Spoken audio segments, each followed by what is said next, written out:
Begin the meeting of the Metropolitan Council. It's Wednesday, November 13th, 2019. And I call the meeting to order. So how's everybody doing? Good. You okay with the snow out there on the roads? And kind of a wild day, huh? A little colder than usual. The first order of business is approval of the agenda. Can I have a motion and a second to approve the agenda? Madam Chair, did you want to move the CD report to the foot of the agenda? Or? I was going to do that. Oh, I'm sorry. All right, thank you. Ready? So Okay. move approval. Okay. Is there a second? Second. Okay. It's been moved by Lilligren and seconded by Sterner. Is there any further discussion? Madam Chair, would it be possible to move the CDC report, which is currently the first report of standing committee, and make it the last under the joint report of environment and community development to allow for Councilmember Atlas Ingebrigtsen, who is on her way and stuck in traffic. She would like to be here for that discussion. Mr. Chair of the committee, that sounds... I'm fine with that. Thank you. Good. Is there any further discussion? So, parliamentarian, we're doing this correctly? It was brought up in discussion, so... Yep, was that a formal motion? I think you made a motion. So I would second. Yep, was there a second? Second. Okay. So it's all incorporated? Yep, so we can vote on the amendment. Okay. And then vote on the agenda if the amendment passes or doesn't pass. Thank you. So first we'll vote on the amendment. The amendment is to move the Community Development Committee report to last under the committees. Correct. All in favor say aye. Aye. Any opposed? The motion passes. The next motion is to approve the agenda. Is there any further discussion on that? Seeing none, all those in favor of approving the agenda say aye. Aye. Any opposed?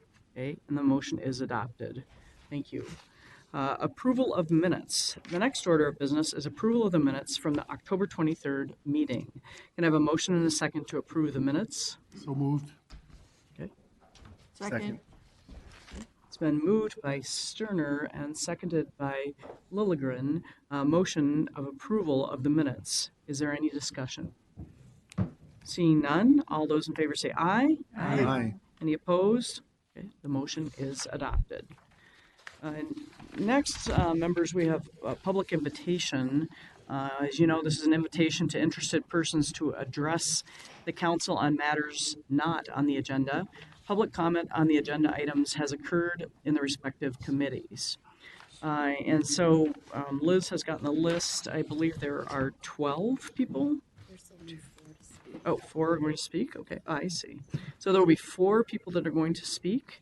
I'm going to call on them in the order that they signed up.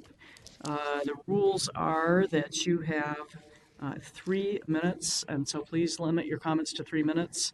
And for the first person, always gets to say the most, but if you can try not to be redundant, so the second, third, and fourth person. So first we'll have Ron Kamuller. Please come forward, introduce yourself for the record, then John Hawthorne, Dami Jones, and Sarah Clark. Welcome to the council. Thank you, Madam Chair, council members. It's best if you're going to stand that you stand with the standing mics, or you can sit. And I'm Ron Kamuller.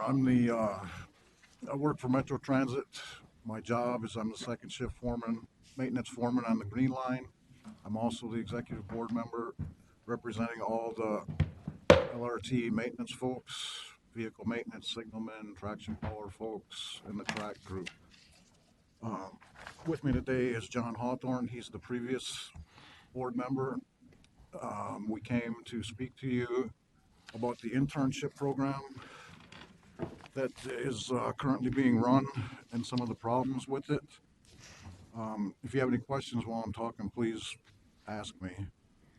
just generally, it's the role of the council at a meeting like this is to just listen. So we will Yes, just be listening. Well, the point of today's addressing you is the council has a policy 2-1 that's accountability to the public. I'd like to speak to that and also the equity lens that the council looks through pertains to what we're going to talk about. Not only am I here to complain, I'm here on behalf of Local 1005 to offer solutions. This program failed not only the participants, but it was a huge boondoggle for the taxpayer. The Star Tribune reports that it cost $387,000, and Metro Transit kicked in $120,000 just to get this program off the ground. That doesn't include administrative costs, schooling, tuition, and any other costs. We filed data requests to get this information so that we could give you facts and figures. To date, the company has not responded to that request. What I think a reasonable estimate is about $2 million that was invested in this. The program started with 400 applicants. They were whittled down to 20 when they came to the shop. The only threshold or criteria for these folks was that they had to be below a certain income threshold. I want to be clear, the union fully supports giving a helping hand to anybody. We don't care how much you make, where you come from, what color you are, anything.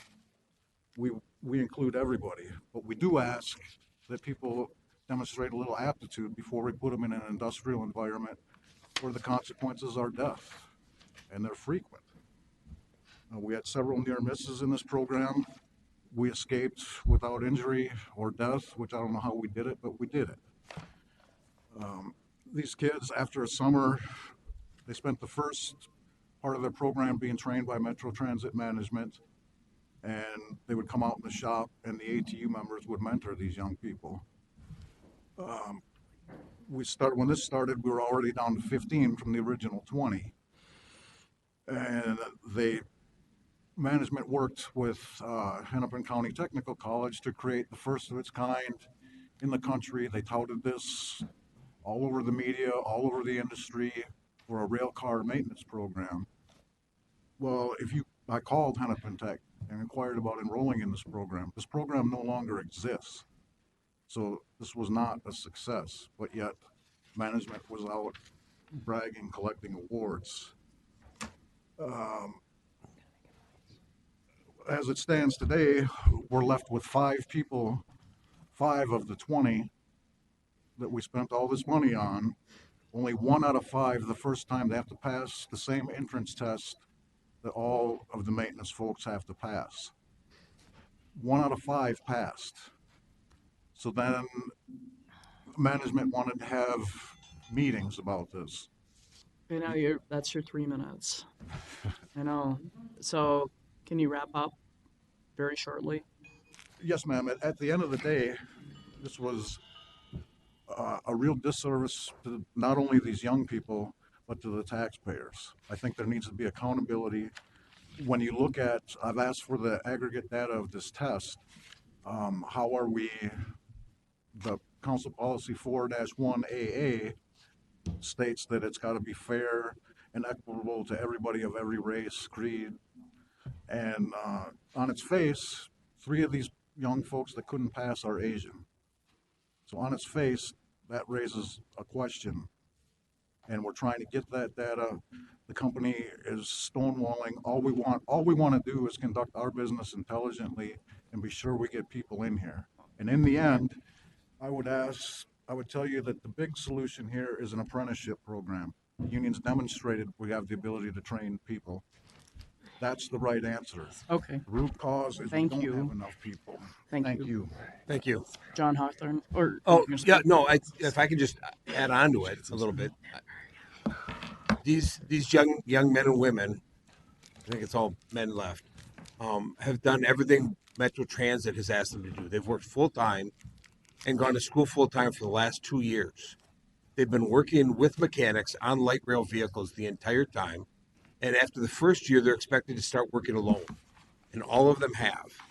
And for them to not be given the tools to pass the entrance exam, the entrance exam that Metro Transit uses is for seasoned mechanics. It's not a basic mechanic test. It's not a basic aptitude test. There's a lot of mechanics who have struggled, and we've turned away a lot of good mechanics who can't pass this test. They refuse to give us the tools to help these guys pass the test. And that's kind of what we're asking for from management, was We need tools to help to train these guys. There's Ron and myself and several other mechanics that have been working with these individuals. We do have one that passed the test and he's working.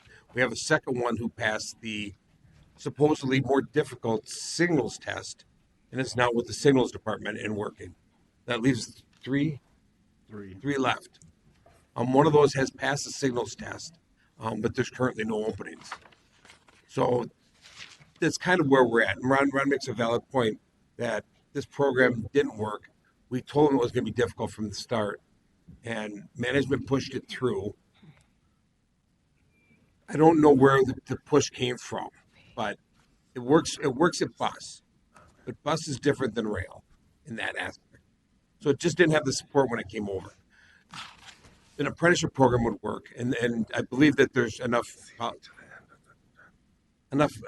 management interest that we could get an apprenticeship working if we can get these guys in. So the big deal is the last three guys. So, Thank you. Madam Chair. Thank you. And next we'll have, is it Dami? James? Jones. Okay, thank you. And Sierra Clark? She's at. Okay, yep. If you want to come up together, it's helpful. No, we're doing this separately.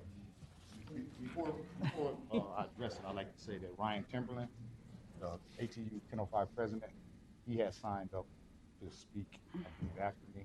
Okay, He may have not checked the box with you. okay. Thank you. Have him add again. So welcome to the council. You have 3 minutes. Yep, thank you very much. My name is Donnie Jones. I'm an executive board member and union steward. I'm also the president of the Black Caucus. I came down here and spoke maybe 2 years ago about the racial despair that's going on with the drivers, and to bring you up to speed, maybe 5 to 7 years ago, Metro Transit was sued for racial discrimination. And at this particular time right now, it's 2019, the African American and minorities were still the last hired, first fired. And I'm going to touch on some of those bases today, which are going to make people uncomfortable, but it's the truth. Just recently, I know our union met with the new police president, so some of this, the police captain, some of this stuff happened before his reign, but we really, what's going on with our police department is disgusting. We have a young lady here who was on video, a driver sexually assaulted by another driver, in which the police took the video and decided once she told the man to stop, that it wasn't considered an assault. So they did nothing to press charges against this person. If this was anybody else's child, or if they weren't of color, I would hate to see what happened. They had the EEO call her and try to convince her that she wasn't assaulted. The person is still working. There's nothing ever happened to the person. So where our illustrious police department is doing, I have no idea. Every time something happens to a minority, we are punished. I have another gentleman here who basically picked up a drunk man in a wheelchair to help them get on the bus to get to their stop. They called the police on the driver, told the police that our driver assaulted him. Of course, again, instead of our police arresting anyone, they decided that they would send this video to upper management. Upper management looked at the video and said, no, they actually told upper management, you need to look and see what the driver did. So now they in turn are trying to punish the driver, which is ludicrous. And 2 years ago when I spoke, I said we're not going to continue doing this. Now I have to give thanks to Mr. Lamb, who's no longer here, and Mr. Funk. They decided once a month we were having meetings, and we were getting somewhere. And once those meetings stopped, everything stopped. Now we're back to the 1960s. You know, not along with that, I would like to add, on probationary employees, at my garage alone, we are 31 drivers down. Management says we can't find drivers, we can't hire drivers. Well, guess what? We've fired 10 African Americans versus 1 Caucasian on probationary employee. We had a probationary employee who got fired for almost having an accident. And you heard me say, almost having an accident. The hardest part of a driver's career is the first week that you are set out on your own.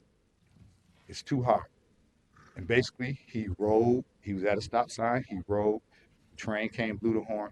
He didn't hit anything, but they fired him. We had a young lady who went from part-time to full-time. Everybody goes, who does part-time work, you go home, you do an AM piece of work, you go home, you take a nap, you set your phone for your alarm to go off. Her alarm went off while she was in the classroom, and they fired her. Okay. Know my 3 minutes, I know that's my 3 minutes up. You can start to wrap up, or just wrap up, please. I'm just gonna wrap it up with, there's a lot of cases going on. We're gonna fill this room up till this room gets totally dark. I didn't have 3 minutes, is not enough time, and I wanna thank you for your time. And hopefully, in the near future, someone will work with us, but we're not going away this time. Thank you. Thank you. Ryan Timlin? Just to reiterate, at these meetings, I think council members, we're to listen, and staff will follow up. Welcome to council. Thank you very much for letting us speak. Just on some of the issues that Donnie did raise, I'd like to speak about the one case where of sexual assault.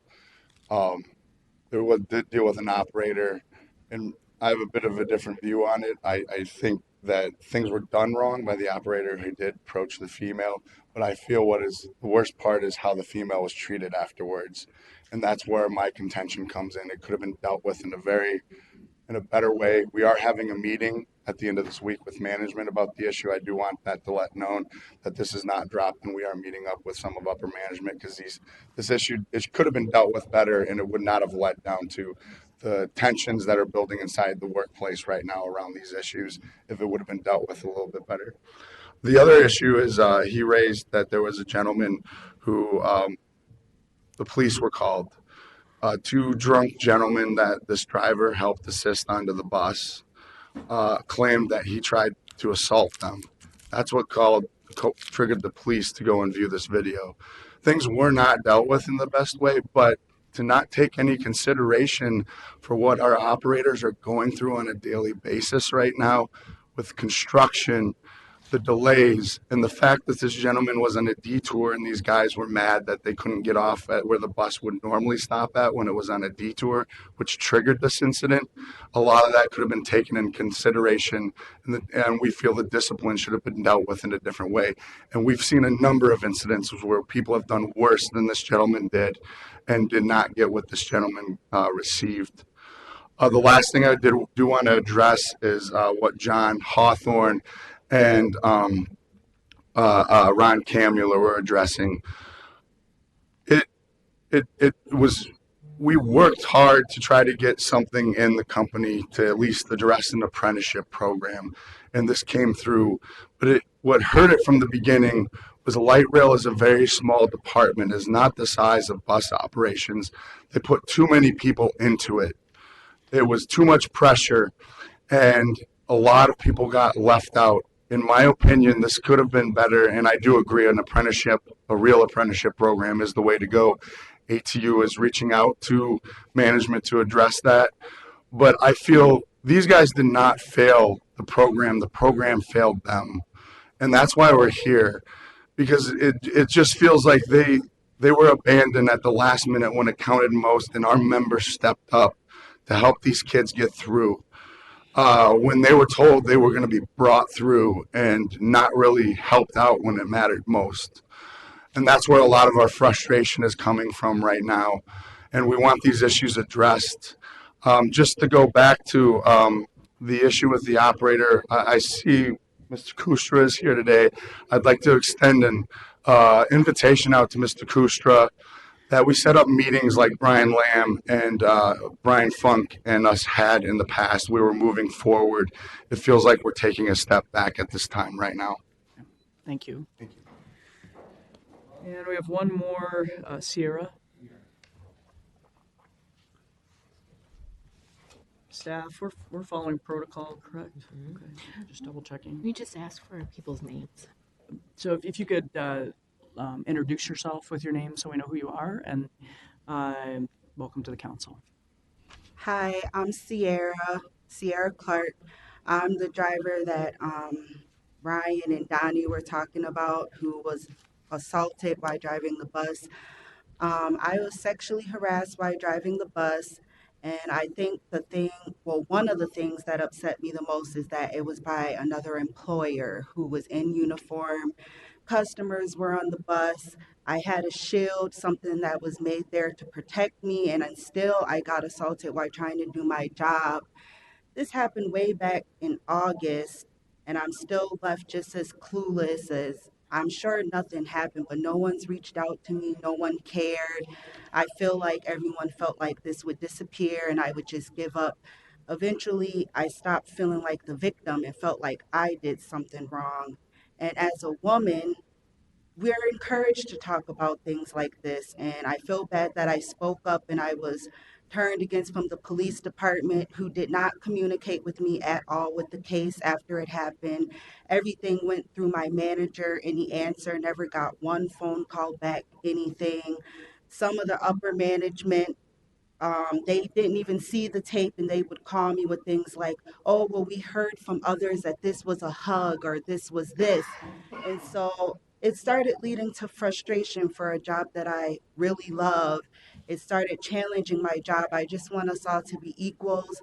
I want us all to be heard. And I want everyone to take into consideration how I feel. I feel violated not only from a coworker, but also from the people on the bus as well. And so I just want to thank the union. They're my main supporters, and that's all I wanted to say. Thank you for being here today. Okay, so that's the end of the list. I just want to ask the parliamentarians, so what happens with the feedback, and the union and staff will be meeting with the union, or what are the next steps? Correct, Madam Chair. Staff will follow up on those items that require follow-up. Thank you. So we're going to move on with the meeting. I just want to say thank you for being here. Don't feel like you need to stay. I obviously, we were listening, and we now are going to move on with the next part of the agenda. Chair, can Councilmember Atlas Ingebrigtsen. I would just, this is the first time we've had something like this come before us. I am deeply concerned about the things that I'm hearing about. And they definitely have been things we've been talking about as it relates to equity and addressing issues of disparities in the council. So this is for my colleagues. I just am curious, not today, but as we're talking about equity at our next retreat, I would like to have some more thoughtful aspects around how we're engaging around these concerns that have been brought up. And I'd like a circle back from staff. I just want to make sure that that's appropriate. And then that's something that we'll receive, that we'll be able to track on what are the steps that are taken and agreed to, so we can be responsive around that. So to the staff, and I understand the concerns are registered and will be followed up on at the retreat in December. Thank you, Chair. Thank you. Anything else? All right, so we're going to move on with the consent agenda. Can I have a motion and a second to approve the consent agenda? So moved. Second. And moved by Vento and seconded by Wolf. Approval of the consent agenda. Is there any discussion? All those in favor say aye. Aye. Aye. Any opposed? Okay, motion carries. Thank you. And then that brings us to the reports of standing committees. And so we did change the order, and so community development will now be last. And so we'll be starting with environment. Councilmember Lindstrom. Thank you, Madam Chair. Pleased to bring forward to you business item number 2019-323, seeking approval of a water efficiency grant program for 2019 through 2022. The Water Efficiency Grant Program supports technical and behavioral changes that improve municipal water use efficiency in the 7-county metropolitan area. This grant program provides financial aid to communities to replace old and efficient toilets, clothes washers, irrigation controls, irrigation spray heads, and things of that nature. Grants are being awarded on a competitive basis to municipalities that manage municipal water systems. And the council provides 75% of the program costs. The and municipality provides the rest. Municipalities use the combined council and municipality funds to operate their own grant or rebate programs. And the grant amounts to municipalities range from $2,000 to a maximum of $50K. Estimated water savings achieved through the program will be reported for clean water, land, and legacy amendment purposes. Madam Chair and members, I move that the Met Council authorize its regional administrator to award and execute the water efficiency grant program grants recommended in attachment A in the total amount of $787,100. There's a motion by Councilmember Lindstrom on item number 2019-323SW. Is there a second? Second.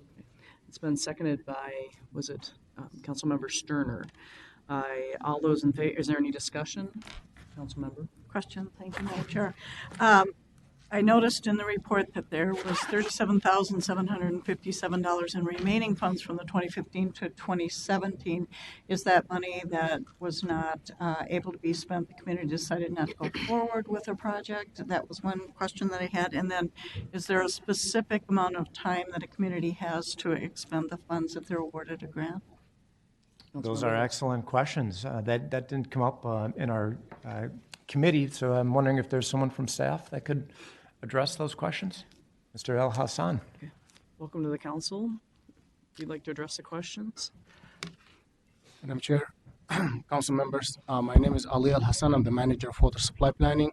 That this grant program falls under my staff and my work. In 2015, we received $500,000 from the Clean Water Fund from the state, and some of the communities were not able to fulfill all the needs that of using all the money and on the same time, so they returned the money to the pool again, and we have that money available for this term time for distributing it again to the communities. About your second question, and if you can repeat the second question, please. Sure. Thank you, Madam Chair. Is there a specific amount of time that the community has to expend the funds that they're awarded through the grant process? Madam Chair, council members, the Clean Water Fund is a 3 years fund availability. So we have the funding is available from June of this year until June of 2022. So 3 years. Thank you. Thank you. Any further discussion? Okay, all those in favor say aye. Aye. Any opposed? Motion carries. Thank you. And next we have Transportation, Councilmember Barber. Thank you, Madam Chair. Madam Chair, council members, business item number 2019-181 is for approval to award and execute a contract for the supervisory control and data acquisitions or Excuse me. I'm sorry. So I was looking at the wrong thing. It's the management committee. So if I do that, just jump in and tell me. I guess we can't go out of order. I don't know. Parliamentarian. We've set the agenda, so let's go in order. Sorry. You got to hear me talk more, that's all. My apologies. Next to the report from the Management Committee, Councilmember Ferguson. The Management Committee business item is 2019-286, loan agreement with Minnesota Public Facilities Authority and issuance of a general obligation sewer note. Annually, the council applies for a loan from Minnesota Public Facilities Authority Clean Water Revolving Loan Fund to fund a portion of the Environmental Services Capital Program over the next year. This year's loan request is for $50 million. The interest rate is anticipated to be approximately 1.75%, which is 0.25% lower than AAA rated bonds the council could issue on its own. This will result in an estimated present value savings of $1.3 million over the course of the 20-year note. The council will execute a general obligation sewer note pledging the full faith and credit to secure the repayment of the loan. The funding for the note repayment is from revenues of the wastewater system. Madam Chair, the motion is that the Metropolitan Council approves the attached parameters resolution 2019-23 to authorize the regional administrator execute a loan agreement with the Minnesota Public Facilities Authority in substantially the same form as the attached agreement, and further to issue the related general obligation sewer note securing the loan substantially in the form of the note referenced in the resolution. There's a motion by Councilmember Ferguson on business item 2019-286. Is there a second? Second. Okay, it's been seconded by Councilmember Cummings. Is there any further discussion? Seeing none, all those in favor say aye. Aye. Any opposed? Okay, motion carries. Thank you. Now, Councilmember Barber. All right, take two. All right, Madam Chair, council members, business item number 2019-181 is for approval to award and execute a contract for the supervisory control and data acquisition SCADA system for the Southwest LRT project to Collins Aerospace in an amount not to exceed $15,303,023. The SCADA contract includes the installation and testing of a fully integrated communication systems for the Southwest LRT project. This work will include integration and testing of all equipment to be added to the existing rail control center. The $15,303,023 amount is within 10% of the engineer's cost estimate. The council has a contract in place with Collins Aerospace to supply the operational SCADA software backbone for the existing green and blue light rail lines. The contract will add to the Southwest LRT SCADA system to the existing system.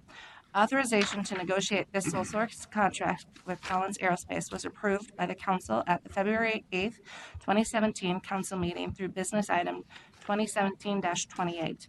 Therefore, Madam Chair, I move that the Metropolitan Council authorize the regional administrator to award and execute a contract 17P085 for supervisory control and data acquisition for the Southwest LRT projects to Collins Aerospace in an amount not to exceed $15,303,023. There's a motion by Councilmember Barber on business item 2019-181. Is there a second? Second. And second by Councilmember Bento. Is there any further discussion? Seeing none, all those in favor say aye. Aye. Any opposed? Motion carried. Your next item? Thank you, Madam Chair. Madam Chair, council members, business item number 2019-288 is regarding a $75 million capital grant agreement with Ramsey and Washington counties for 2020 and 2021 for the Gold Line Bus Rapid Transit Project. The Gold Line is a planned 10-mile transitway serving the East Metro that would run generally along the north side of Interstate 94 and primarily an exclusive bus lane through the cities of St. Paul, Maplewood, Oakdale, Landfall, and Woodbury. The council is the local project sponsor and lead agency. In August 2019, both Ramsey County and Washington County took board actions for full funding commitments for the remaining local share for the $460.9 million project, which also assumes a 45% federal share from the FTA. The counties of Ramsey and Washington have formed a joint powers board, which will grant $75 million for engineering and provide financial oversight to the Gold Line project as the major local funding partners. Therefore, Madam Chair, I move that the Metropolitan Council authorize the regional administrator to negotiate and execute a Metro Gold Line Bus Rapid Transit capital grant agreement with the Ramsey and Washington Counties Joint Powers Board in the total not to exceed $75 million for calendar years 2020 and 2021. There is a motion by Councilmember Barber on business item 2019-288. Is there a second? Second. The second by Councilmember Bento. Is there any further discussion? Seeing none, all those in favor say aye. Aye. Any opposed? Motion carried. Thank you, Councilmember Barber. Next, we'll do the joint report of Environment and Community Development Committees. Councilmember Lilligren. Yeah, thank you, Madam Chair. Council members, the following 6 items are comprehensive plans for communities that are connected to the regional wastewater system. So they were all heard in Community Development and Environment Committees. For all 6 communities, council staff found that the 2040 plans confirmed to regional systems plans are consistent with council policies and are compatible with the plans of adjacent and affected jurisdictions. The first Joint Committee report is item 2019-272. It's the comprehensive plan, 2040 comprehensive plan for the city of Lilydale. Madam Chair, I move that the Metropolitan Council adopt the attached advisory comments and review record and take the following actions. From the Community Development Committee, authorize the city of Lilydale to place the 2040 comprehensive plan into effect, revise the city's forecast upwards as shown in Table 1 of the attached review record, revise the affordable housing need allocation for the city to 18 units, and advise the city to adopt the MRCCA plan within 60 days after receiving final DNR approval, and submit a copy of the final adopted plan and evidence of adoption to the DNR, Council, and National Park Service within 10 days after the adoption. And from the Environment Committee to approve the City of Lilydale's comprehensive sewer plan. Thank you. There's a motion by Councilmember Lilligren on business item 2019-272 JT. Is there a second? Second? Seconded by Councilmember Cummings. Is there any further discussion? Seeing none, all those in favor say aye. Aye. Any opposed? Okay, motion carries. Your next item. Thank you, Madam Chair. The next business item is 2019-293. It's the 2040 Comprehensive Plan for the City of Coon Rapids. Madam Chair, I move that the Metropolitan Council adopt the attached advisory comments and review record and take the following actions. Recommendations from the Community Development Committee to authorize the City of Coon Rapids to place its 2040 Comprehensive Plan into effect. Also, to advise the city to implement the advisory comments in the review record for land use and surface water treatment. Also, advise the city to adopt the Mississippi River Critical Corridor Area Plan within 60 days after receiving final DNR approval, and submit a copy of the final adopted plan and evidence of adoption to the DNR, Council, and National Park Services within 10 days after the adoption, and the recommendation from the Environment Committee to approve the City of Coon Rapids Comprehensive Sewer Plan. There's a motion by Councilmember Lilligren on business item 2019-293 JT. Second. Second. Okay. Second by Councilmember Zarin. Is there any further discussion? Seeing none, all those in favor say aye. Aye. Any opposed? Motion passes. Thanks. Your next item. Thank you, Madam Chair. The next item is 2019-294. It's a 2040 Comprehensive Plan for the City of Falcon Heights. Madam Chair, I move that the Metropolitan Council adopt the attached advisory comments and review record and take the following actions. From the Community Development Committee, authorize the City of Falcon Heights to place its 2040 Comprehensive Plan into effect. Also, to revise the city's forecast upwards as shown in Table 1 of the attached review record. Revise the city's affordable housing need allocation to 11, and advise the city to implement the advisory comments in the review record for wastewater, surface water management, and water supply. From the Environment Committee to approve the City of Falcon Heights Comprehensive Sewer Plan. There's a motion by Councilmember Lilligren on business item 2019-294 JT. Is there a second? I'll second that one. Okay. Seconded by Councilmember Lindstrom. Is there any further discussion on that one? Seeing none, all those in favor say aye. Aye. Any opposed?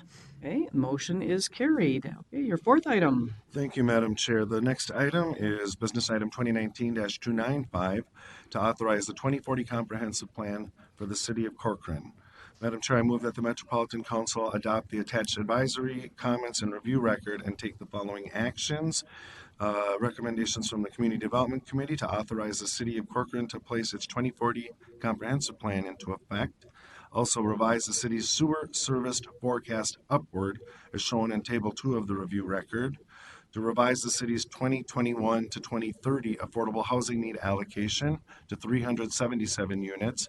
And also advise the city to implement the advisory comments in the review record for forecasts, land use, and water supply. From the Environment Committee, approve the City of Corcoran's Comprehensive Sewer Plan component of the city's 2040 Comprehensive Plan. Also advise the city that the means and timing of regional wastewater service to Southwest Corcoran will be determined as part of a study that will begin in 2020 and be completed in time to be reflected in the city's 2025 system statement. There is a motion by Councilmember Lilligren on business item 2019-295 JT. Is there a second? Second. I don't know who has Corcoran. Judy does. Judy Johnson. Oh, so I think I heard Councilmember Chambliss second. Is there any further discussion? Seeing none, all those in favor say aye. Aye. Any opposed? Motion carries. Your fifth item. Madam Chair, Yes. just wanted to let you know I'll be abstaining from this vote. Okay. Thank you, Councilmember Fredson. Anything else? Okay, thank you. Councilmember Lilligren. Thank you, Madam Chair. The next is business item 2019-296. It's the City of Arden Hills 2040 Comprehensive Plan. Madam Chair, I move that the Metropolitan Council adopt the attached advisory comments and review record and take the following actions. From the Community Development Committee, authorize the City of Arden Hills to place its 2040 comprehensive plan into effect and advise the city to implement the advisory comments in the review record for transportation, forecasts, housing, and water supply. And from the Environment Committee to approve the City of Arden Hills comprehensive sewer plan. There is a motion on from Councilmember Lilligren on item 2019-296JT. All those in favor say. We're going to call for discussion. I was trying to figure out actually how I'm going to do the abstention here, so I may ask for some advice on that. But is there any further discussion? You need a Second. I'll second that. Is there a second? Thank you. So, seconded by Councilmember Lindstrom. Is there any discussion? Councilmember Atlas Ingebrigtsen. I just, in the conversation we had at CDC, there was a lot of conversation around this. And I think one of the things that I feel like there has been consistent and persistent concerns raised by a number of folks and organizations in the community around how this plan aligns with our Thrive lenses, and particularly as it relates to equity, and also our role in advancing affordable housing. And I also believe that our communities, in order to be sustainable, need to be diverse and economically diverse as well. And so that's just want to bring that into the conversation and to help raise awareness. It's been a persistent issue and has not gone away, has gotten louder and broader almost from the beginning of being appointed to the council. So I have concerns. Thank you. Around the lack of congruency with the intent of our Thrive. All right. Thank you. Is there any other discussion? Any further discussion? Councilmember Chambliss. I also agree and want to encourage, even though the city has met the Met Council requirements for their comprehensive plan, to continue to engage with the stakeholders and the people who are most impacted with the need for affordable housing. Thank you. So I'm going to ask the regional administrator, so does the staff, is that direction when Councilmember Chambliss brings that up, that'll be noted for the staff? Madam Chair, typically we send a follow-up letter once the council has adopted its plan. And so I defer to Lisa, whose staff write those comments as to how they handle that. Welcome to the council, Ms. Barajas. Thank you. Madam Chair, council members, I'm Lisa Barajas, Community Development Director. Typically, our letters that we share with local governments are post-council action, really just share the actions that you take. So whatever motion that you have, action, then we share the staff report. If there's additional commentary to that you'd like us to append, we might also then share minutes with them or something to that effect, or if you wanted to add something else. It's not common, so but our common practice is to use the actions that you have communicated through in the staff report, whatever motion you're making, that's what we share with them. Okay. Thank you. And to the parliamentarian, when there's an abstention, I just call for the vote and then note there's one abstention. Yeah, you can just call for the vote, and if there is an issue with whether we have sufficient numbers for it to pass, then we'll take that into account. Okay. Okay, thank you. Councilmember Lindstrom and then Wolf. Sure. Just on that very last point, and I don't know if this needs to be included in the letter or not, but Arden Hills is a member of the Livable Communities pool of communities, and so we can dangle that carrot that there are funds available for Arden Hills to advance their affordable housing, their and our affordable housing goals. And we can remind them of the other carrots that the Met Council has for communities to advance this issue for our region. Okay, thank you. Councilmember Wolf. Thank you, Madam Chair. I would just be concerned about sending a letter that goes beyond our legal authority on this agenda item. I mean, we can say no to comprehensive plans if they are a substantial departure from a regional systems plan. But housing isn't a system that the legislature has given us the authority to do that on. And there's a lot of disagreement within the region about whether we should, whether legally we don't have the right to tell somebody what to do with regards to housing. We do have programs, as Councilmember Lindstrom said, but we don't have the legal authority to tell people what to do when it comes to housing. We only have the authority to send a plan back if it is a substantial departure from our regional systems plans. And it wouldn't give us any additional legal authority to include extra information in the letter, but it would probably generate a lot of discussion about taking away any authority that we have to do on anything with regarding to housing if we're pushing our authority beyond what the legislature has authorized us to do. Councilmember Lindstrom. Well, it's I agree, part of our role is to communicate with local elected officials and staff from the various communities, and I will be happy to communicate that verbally with the mayor and the city council members and staff to verbally encourage them to understand what sort of carrots this council has. I think that makes sense. Is there any further discussion? Okay. Seeing none, all those in favor say aye. Aye. Any opposed? Okay.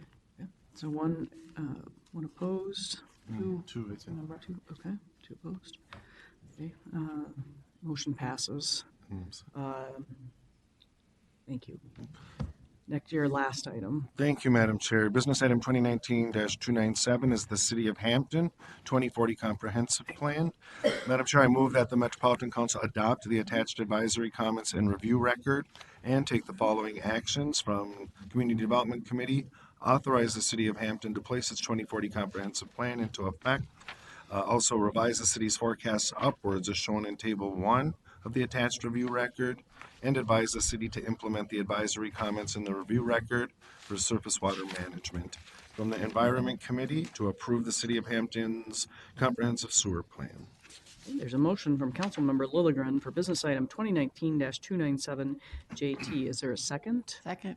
It's been seconded by Councilmember Wolf. Is there any further discussion? Seeing none, all those in favor say aye. Aye. Any opposed? Okay, motion carries. Okay, thank you. And so that brings us back now to the motion at the beginning, which will now do the Community Development Committee. Councilmember Lilligren. Thank you, Madam Chair. The first item the Community Development Committee brings forward is 2019-298. It's the Livable Communities Demonstration Account Transit-Oriented Development Funding Recommendations. Recommendation to award almost $1.5 million in Livable Communities Demonstration Account Transit-Oriented Development grant funds to support 2 development projects in one city. A recommendation for a third award to a project in St. Paul is being tabled in the committee action as the city works to resolve neighborhood concerns raised about the summary. Upon completion, the 2 projects that are being funded are expected to result in over 162 new housing units, all of which are affordable, an annual tax base increase of over $144,000, and over $30.5 million in leveraged private investment. Madam Chair, I move the committee action. I move that Metropolitan Council award 2 Livable Communities Demonstration Accounts transit-oriented development grants totaling $1,431,800. Also, to table the action on St. Paul Lexington project until the city can demonstrate neighborhood concerns have been resolved, but no later than November 23rd, 2019, and to authorize its Community Development Division Director to execute the grant agreements on behalf of the council. Okay, there's a motion by Councilmember Lilligren on business item 2019-298. Is there a second? Second. There's a second by Councilmember Cummings. There's going to be a long day. Is there any further discussion? Councilmember Vento. I have a motion to amend. I move to eliminate the wording on item number 2 as it's currently written and to substitute the following language. Require the city of St. Paul to demonstrate that neighborhood concerns about the Lexington project have been resolved no later than November 23rd, 2019, so that the Community Development Committee can reconsider the city's application for grant funds for this project at its meeting on December 2nd, 2019, or subsequently. Okay, thank you. I think this is being distributed. Is there any discussion on that? Councilmember Fredson? We need a second. Oh. Second. Is there a second? Okay, seconded by Councilmember Fredson. Is there any further discussion? Councilmember Atlas Ingebrigtsen. I just have a question. Maybe it's a point of clarification. I'm guessing the intent here is to allow St. Paul an opportunity to still get this project in, which I certainly support. I want to also note that in our conversation at Community Development, Councilmember Johnson brought up the concern around the neighborhood group that brought these concerns forward actually aren't the neighborhood group where the project is housed in, and concerns around St. Paul being put in this position because of that. And so I just wanted to share that. I think that this is where we need to get really clear about what's the role of the council. Sometimes we're fighting for equity and engagement, and other times it's not our role. So I think that I heard her comments around that, and I respect that. So if the intent is to make sure St. Paul has the opportunity, I just want to make sure that this is actually an opportunity for them. Saying something like resolve the community concerns, well, that community could decide to never be okay with it. So I kind of wonder about that piece of it, but I'm happy to hear thoughts from colleagues or staff around the intent and the impact of this. Councilmember Vento. Madam Chair, it was my understanding, and correct me if I'm wrong, Councilmember Lilligren, it was my understanding that this was an adjacent neighborhood, and although it wasn't right immediate, it was very close by. It's also my understanding that that the city had indicated that there were no neighborhood concerns, and that this came to the council's attention. So I totally understand what you're saying, and I don't want to create a situation where we end up with all sorts of counter kind of activity going on as we're trying to make progress toward our goals. But what I like about the wording on this is that it does leave the window solidly open with a date specific for resolving it. So, Councilmember Barber. Thank you, Madam Chair. I was wondering if we could have staff kind of come up and present a little background for some of us who don't serve on community development. Welcome to the council. Madam Chair, just to be clear, we're discussing the amendment at this point. It hasn't been voted on, and so not getting into the substance of, we're discussing the amendment, I guess is the point I'm trying to make, so. Madam Chair, council members, I would just offer that we wanted to provide cleaner language with that proposed amendment that Councilmember Vento had provided, so that it was clear about who was going to be doing what and by when. Our original language left it open to the then what. Who was going to do what by what time? Was staff going to make a determination? Was the council going to make a determination? So the proposed amended language was meant to say, once this is provided by this point, then it will come back to the Community Development Committee for consideration and moving forward on that. I will let Hannah speak a little bit more to the project when we're ready for that conversation. Okay, Councilmember Chambliss. Yes, I agree that I would like to see us maybe look at this amendment in terms of the wording where it says that the Lexington project have been resolved no later than November 23rd. I think that word resolved is quite strong, and would ask that one of the council members or Ms. Vento consider a modification of this amendment. Yeah, Councilmember Vento, do you have suggestions for how to modify it, or does anybody have? Madam Chair. Discuss and respond by November 23rd would be another option. No. Councilmember. Madam Chair, thanks. I know Councilmember Fredson's waiting to speak to the amendment, but so this language was worked through the legal staff, so I would maybe turn to the council, to our attorney, to maybe if there is desire to change the language. It doesn't change the intent, as Director Barajas has pointed out, and it's more of a clarification of expectations, but this was crafted in with support from legal staff, and so I just would want to check in with our attorney before changing language. To the General Counsel. Please. I mean, I don't have an issue necessarily with changing the language. I think the resolved language was taken from the prior CDC business item, and we were trying to be as consistent with that as we could be. I think, again, as Ms. Barajas pointed out, the decision will be by the council. So the resolved is really about when St. Paul has to submit whatever materials it's going to submit to the council in order for the council to make that decision. And then the members of the CDC committee on December 2nd or thereafter will have the opportunity to look at that, hear the staff recommendation, and vote on it. So I think the existing language meets Councilmember Chambliss's concerns, but if you wanted to amend it, you're certainly free to do that as well. Okay, Councilmember Chambliss, and then I want to make sure Councilmember Fredson also is heard here. Thank you, Madam Chair. I am okay with that response. It was made more clear by saying who this amendment would be resolved by, and what I'm hearing is that that would be resolved by the City of St. Paul. Am I correct? General Counsel. Madam Chair, Council Member, I believe it's information provided by the City of St. Paul to the Metropolitan Council staff by the 23rd, and then staff will, based on that, make a recommendation to the CDC committee.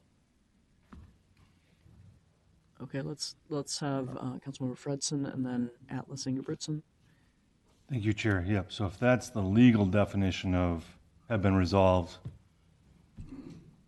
then I would be okay with the language. I don't know if there's a single issue that you could actually get Right. a community, not to mention a city the size of St. Paul, for a neighbor to have resolved all of its issues. So if, as long as that's the legal definition, then you, I guess, deal with the sort of common sort of understanding of what does this mean. And so I guess I would feel more comfortable if it said something along the lines of the City of St. Paul to demonstrate that or to report on a good faith effort to resolve no later than. But I also think this needs to be past legal muster here, so I defer to you. But Okay.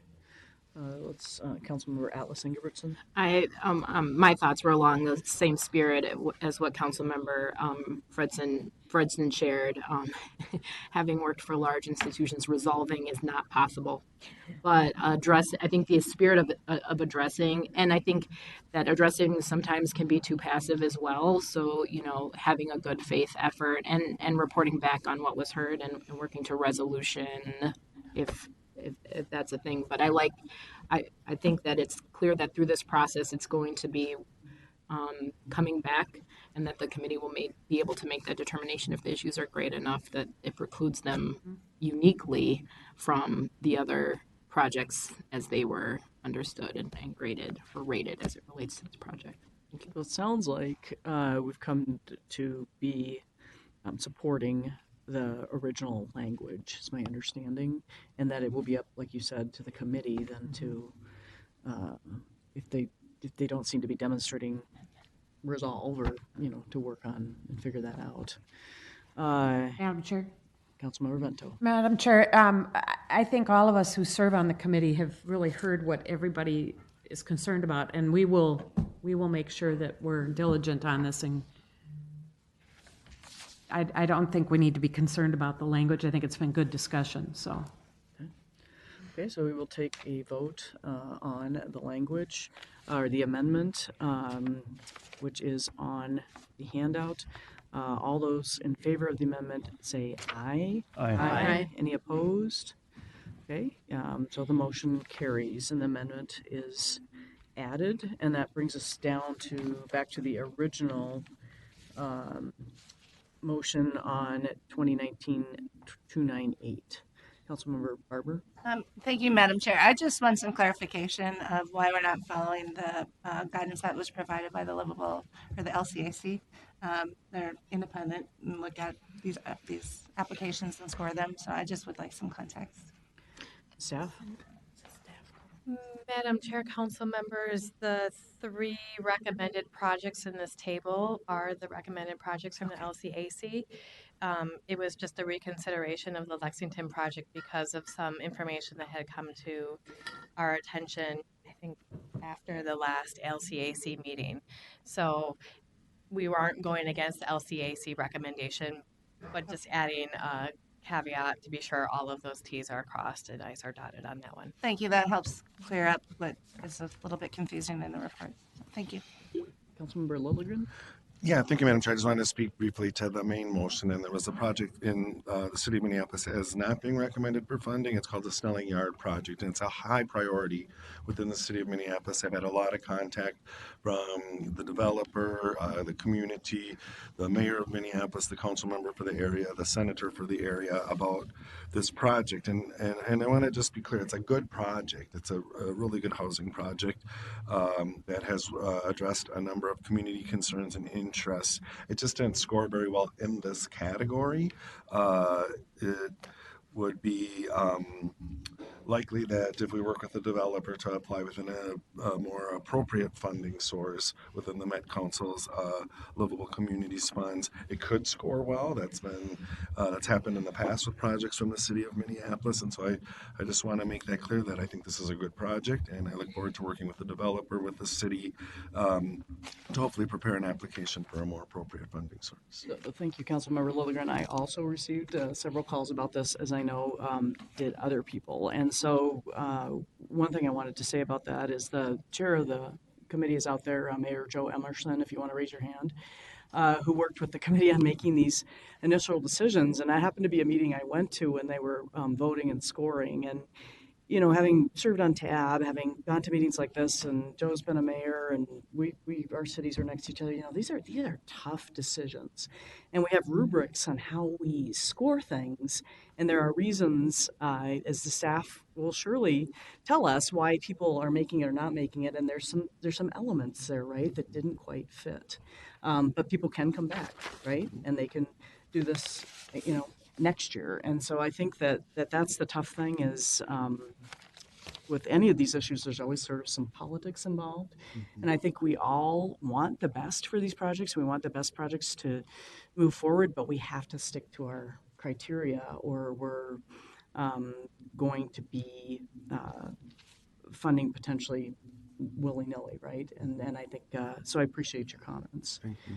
Is there any just other discussion? Councilmember Cummings. Madam Chair, I just want to reiterate too that the advisory committee is made up by, it's a large group made up of experts in various fields who come together and through the scoring mechanism really, as best can be done, eliminate the political aspects of the various projects that are being promoted. And I think that we have tremendous faith and we give tremendous responsibility to our advisory committees, and I think to be supportive of their work because they spend months and months and months studying these things, having these discussions, and again, the experts from so many different fields who examine what makes up a grant application. So I think it's really important. While I agree that it's a good project, it did not work under this particular grant request and can be reconsidered in the future, but certainly supportive of the advisory committee and the work that they do.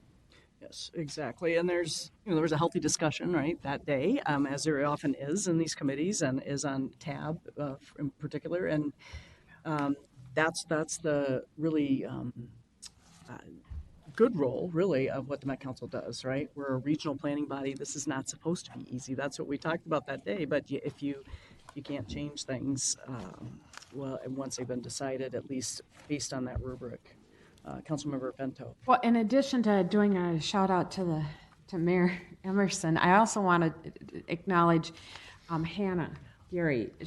I attended one of the sessions that the Livable Communities team did with a variety of organizations on transit-oriented design last spring, and I was really impressed with what I learned there as a new council member. And it turns out that throughout this grant process, the cities have the opportunity to come in and work on their proposal.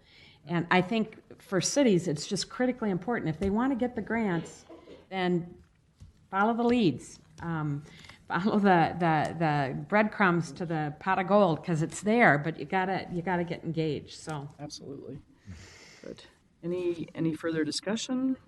Okay, so I think we are ready to take the vote on 2019-298. All those in favor say aye. Aye. Any opposed? Okay, motion carries. Good discussion, council. The next item is 2019-311. Thank you, Madam Chair. That is the Denmark Township 2040 Comprehensive Plan. Denmark Township is located in the southeast Washington County on the St. Croix and Mississippi Rivers.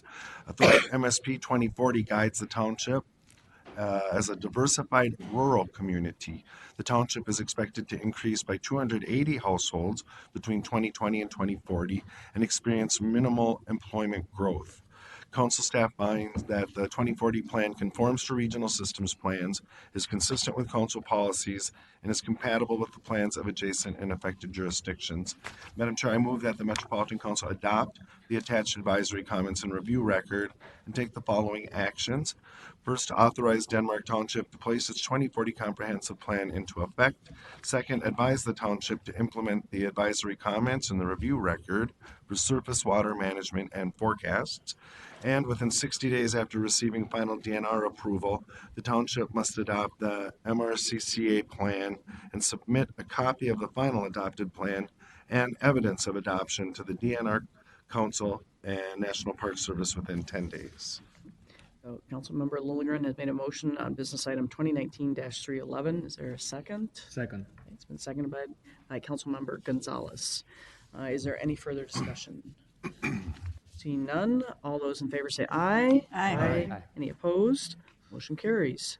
Your last item. Thank you, Madam Chair. And this item actually could have been on consent. It was something of an oversight that ended up on the report of the standing committee. But Madam Chair, it's item number 2019-315 at St. Louis Park 2019 Land Use Amendment. The proposed amendment re-guides approximately 13 acres from commercial to transit-oriented development. The location is the site of a closed Sam's Club near the planned Louisiana station on the Metro Green Line extension, and has been the subject of a planning study to establish new guiding land use policy for the location. As a result of the amendment, the city's overall minimum planned residential density increases slightly from 34.43 to 36.3 units per acre.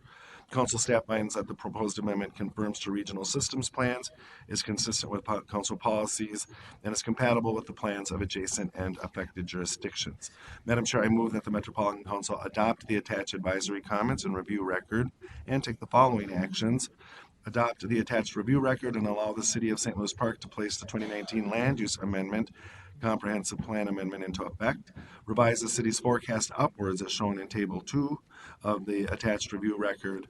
Revise the city's allocations of regional affordable housing need for 2021 to 2030 as shown in Table 3 of the review record. And advise the city to implement the advisory comments in the review record for housing. There's a motion by Councilmember Lilligren on business item 2019-315. Is there a second? Second.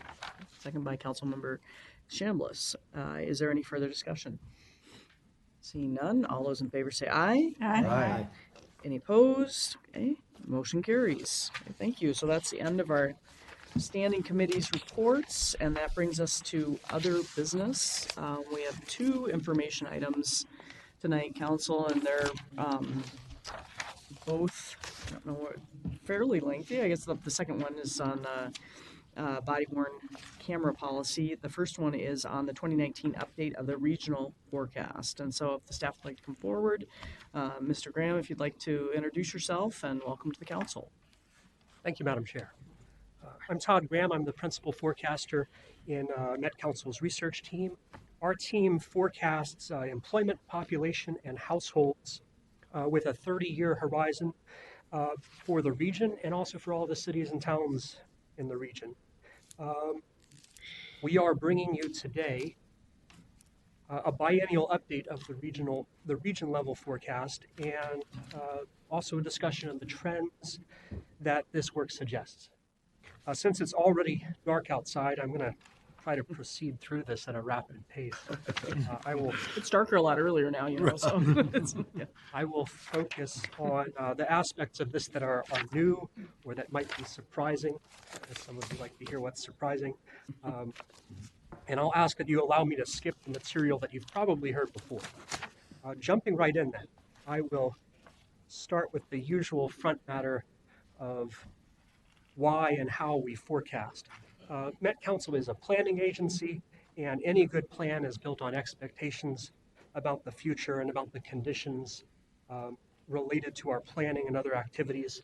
So our research team is called on to answer where and when is growth expected, how much growth is expected. And this work matters in the Twin Cities because both the Met Council and local governments are involved in systems, infrastructure provision, and services delivery, and we have a concurrency expectation.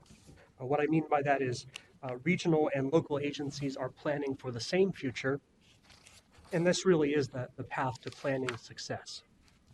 So in this presentation, I'm going to cover how much growth and when the growth is expected. This presentation will not drill into where exactly the growth is expected because that's the local forecasts. The local forecasts are another whole topic.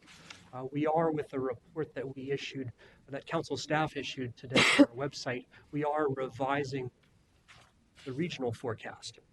As for the local forecasts, it's been our procedure since I've worked here to pretty much leave that to you, the council members. So, you know, just in the past hour, you've changed the forecast for 5 cities. Prolific meeting. Good work. But the regional forecast, why are we bringing you the update now? It is because we want to keep the information fresh. We adopted the practice during Susan Haig's term as chairwoman of doing biennial updates of the regional forecast just to keep current, just to keep aligned with national forecasts, specifically the national demographic projections of the Census Bureau and the state economists' 5-year forecast and the IHS Markit 30-year economic forecast, which is IHS Markit is a economics consultancy, but that's the forecast the state economist uses for the next 30 years. So how we forecast. We use predictive analysis and models, and specific to today's talk, talking about the regional forecast, we use a demographic and economic model from Regional Economic Models Incorporated in Massachusetts. The model uses a large set of what you'd call equilibrium solutions for projecting forward macroeconomic accounts and outcomes. There's also a section of the model that represents the region's situation within the national economy, and it also includes an extended cohort component model, demographic model for projecting the future population, the composition of that population. That's a lot to listen to, I know. Okay. Yeah, that's the takeaway idea is that the model that we have attempts to represent the regional economy as a system with moving parts, balances, dependencies.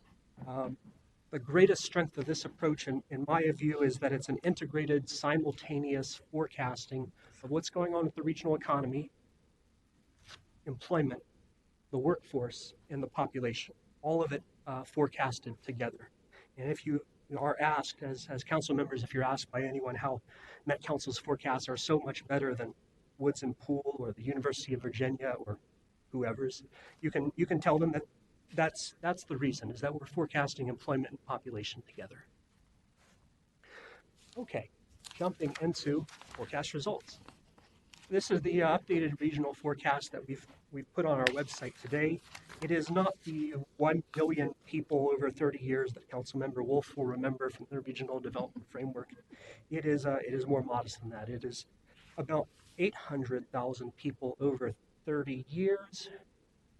And obviously, we're already a good bit of the way through that 30 years. So from 2019 to 2040, it's about 500,000 people. Let's look at these 3 time series one at a time.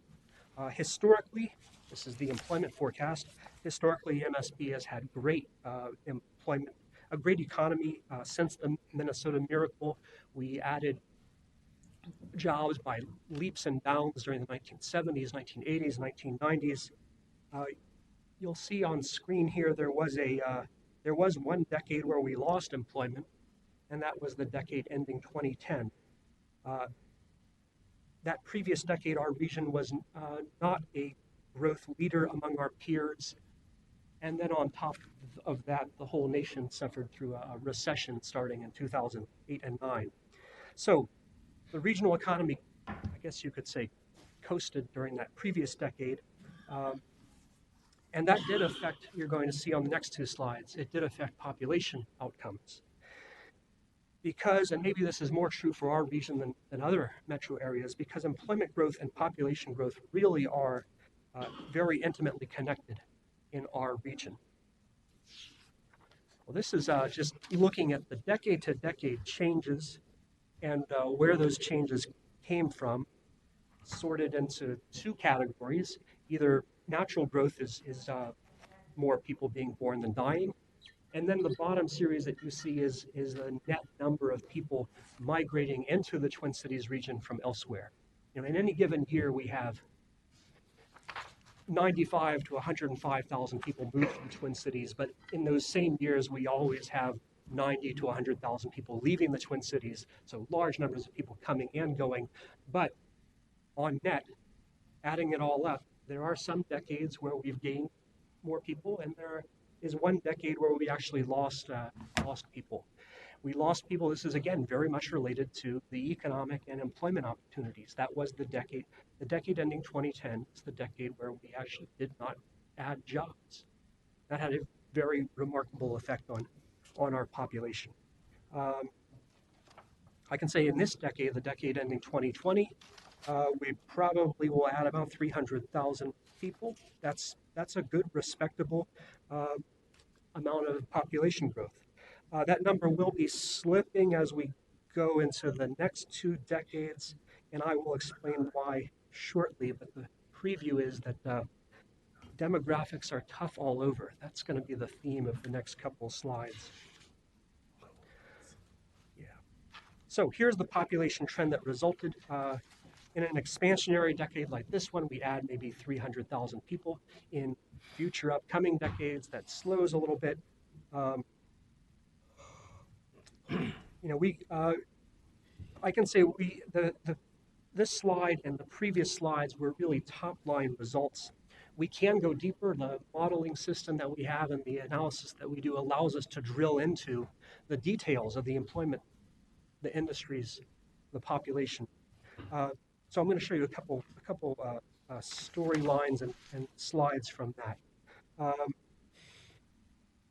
These are the major, on screen are the major trends and stories about our region's future. Diversity, aging, changes in how people are living and who they're living with is a big storyline. And all of these will, I think you'll find, maybe already you know, are upending the housing market that we have. And then also this last bullet point, we're going to be living with a workforce supply shortage for probably 20 years, and not just us, the entire nation, because again, demographics are tough all over. So in the interest of time, I will say very little about this slide. I think the trends here are things that you're familiar with. The racial and ethnic makeup of the region, the diversification of the region, you're familiar with, because we've been presenting on this for the entirety of the time that I've worked here at Met Council. This has been a known story. aging of the population. Sooner or later, we all climb into that upper band of numbers at the top of the chart. Maybe we take this for granted. We hope, expect that we'll all be 65 and over. Is that 2 minutes, or are you asking? Council member Atlas Ingerson. We don't cut people off here like that in that way. It's an interruption sign. Yeah. Thank you, Chair. One thing that I just really, in my time working in K-12 education, didn't realize how much I didn't prior to that think about the population under 18. And the population under 18 is almost the reverse demographically as it relates to ethnicity than the population over 18.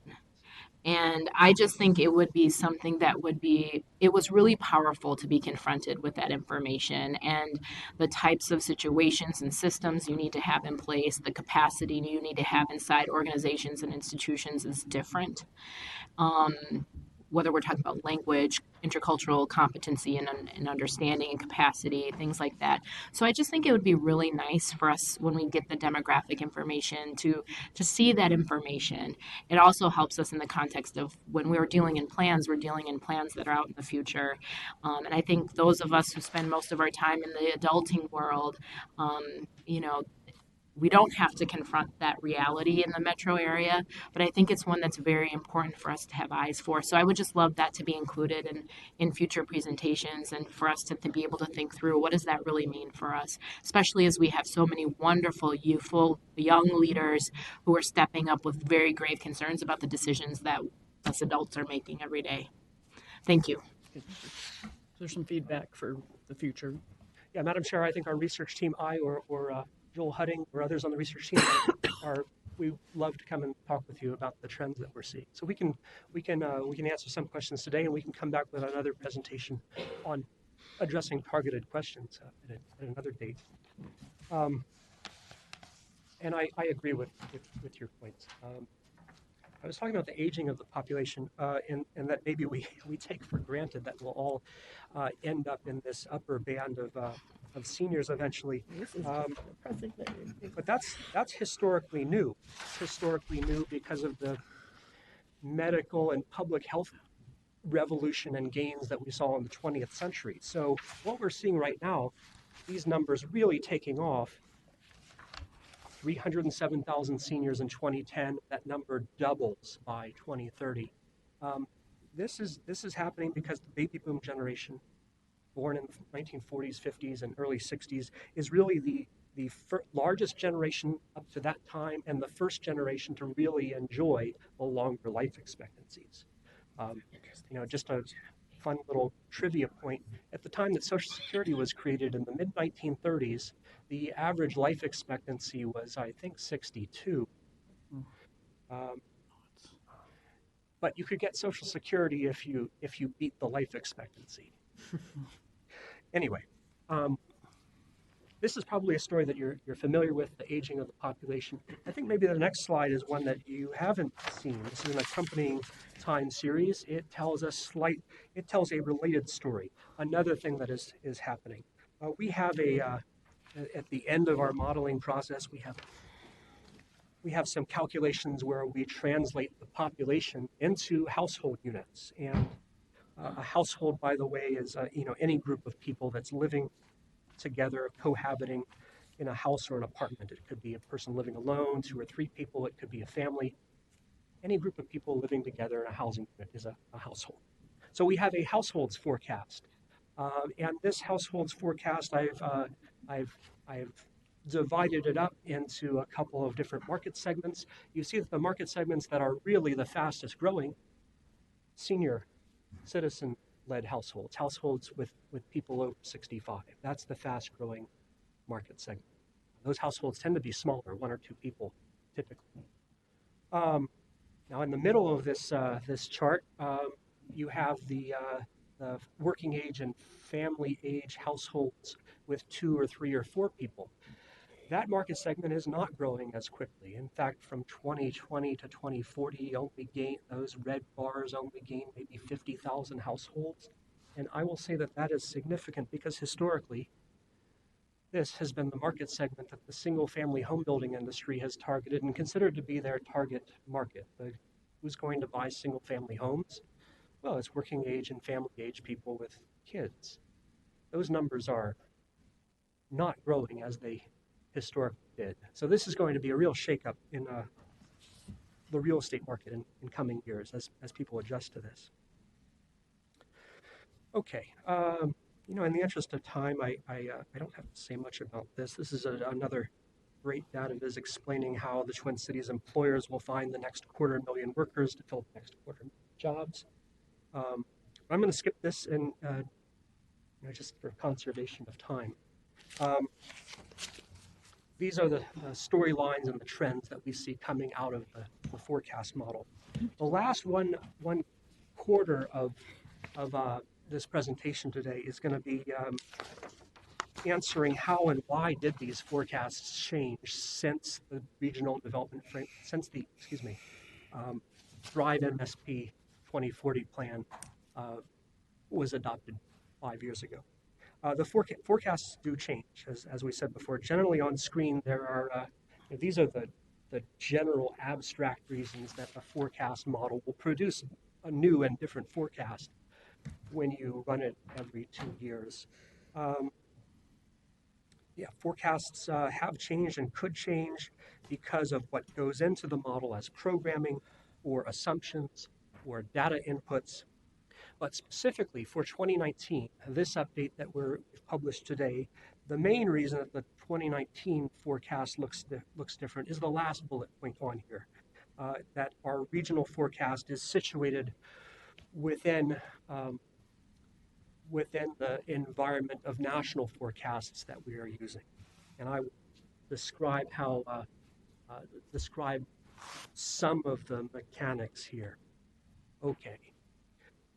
This on screen is the right side of this chart shows the last 3 forecast updates side by side, the light blue, middle blue, and dark blue bands. And hey, the employment forecast really hasn't changed that much. Really minimal changes, only maybe a 1% change with this revision. Well, nothing to be concerned about. We will move on. But the next 2 slides, you'll see that the next 2 or 3 slides, you'll see that there are some changes that are a little more notable. The population update is more noticeable. We are actually forecasting 8,000 more people in 2020. Our region has had more economic growth,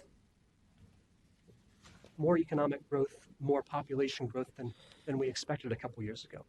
We revised up the 2020 forecast. At the same time, we have revised down the 2040 forecast by 85,000 people. That's about a 2.5% revision.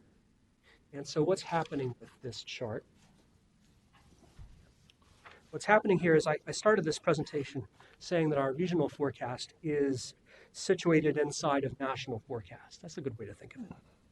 The national population forecast that just about every demographer and practitioner uses is Census Bureau's long-range population forecast.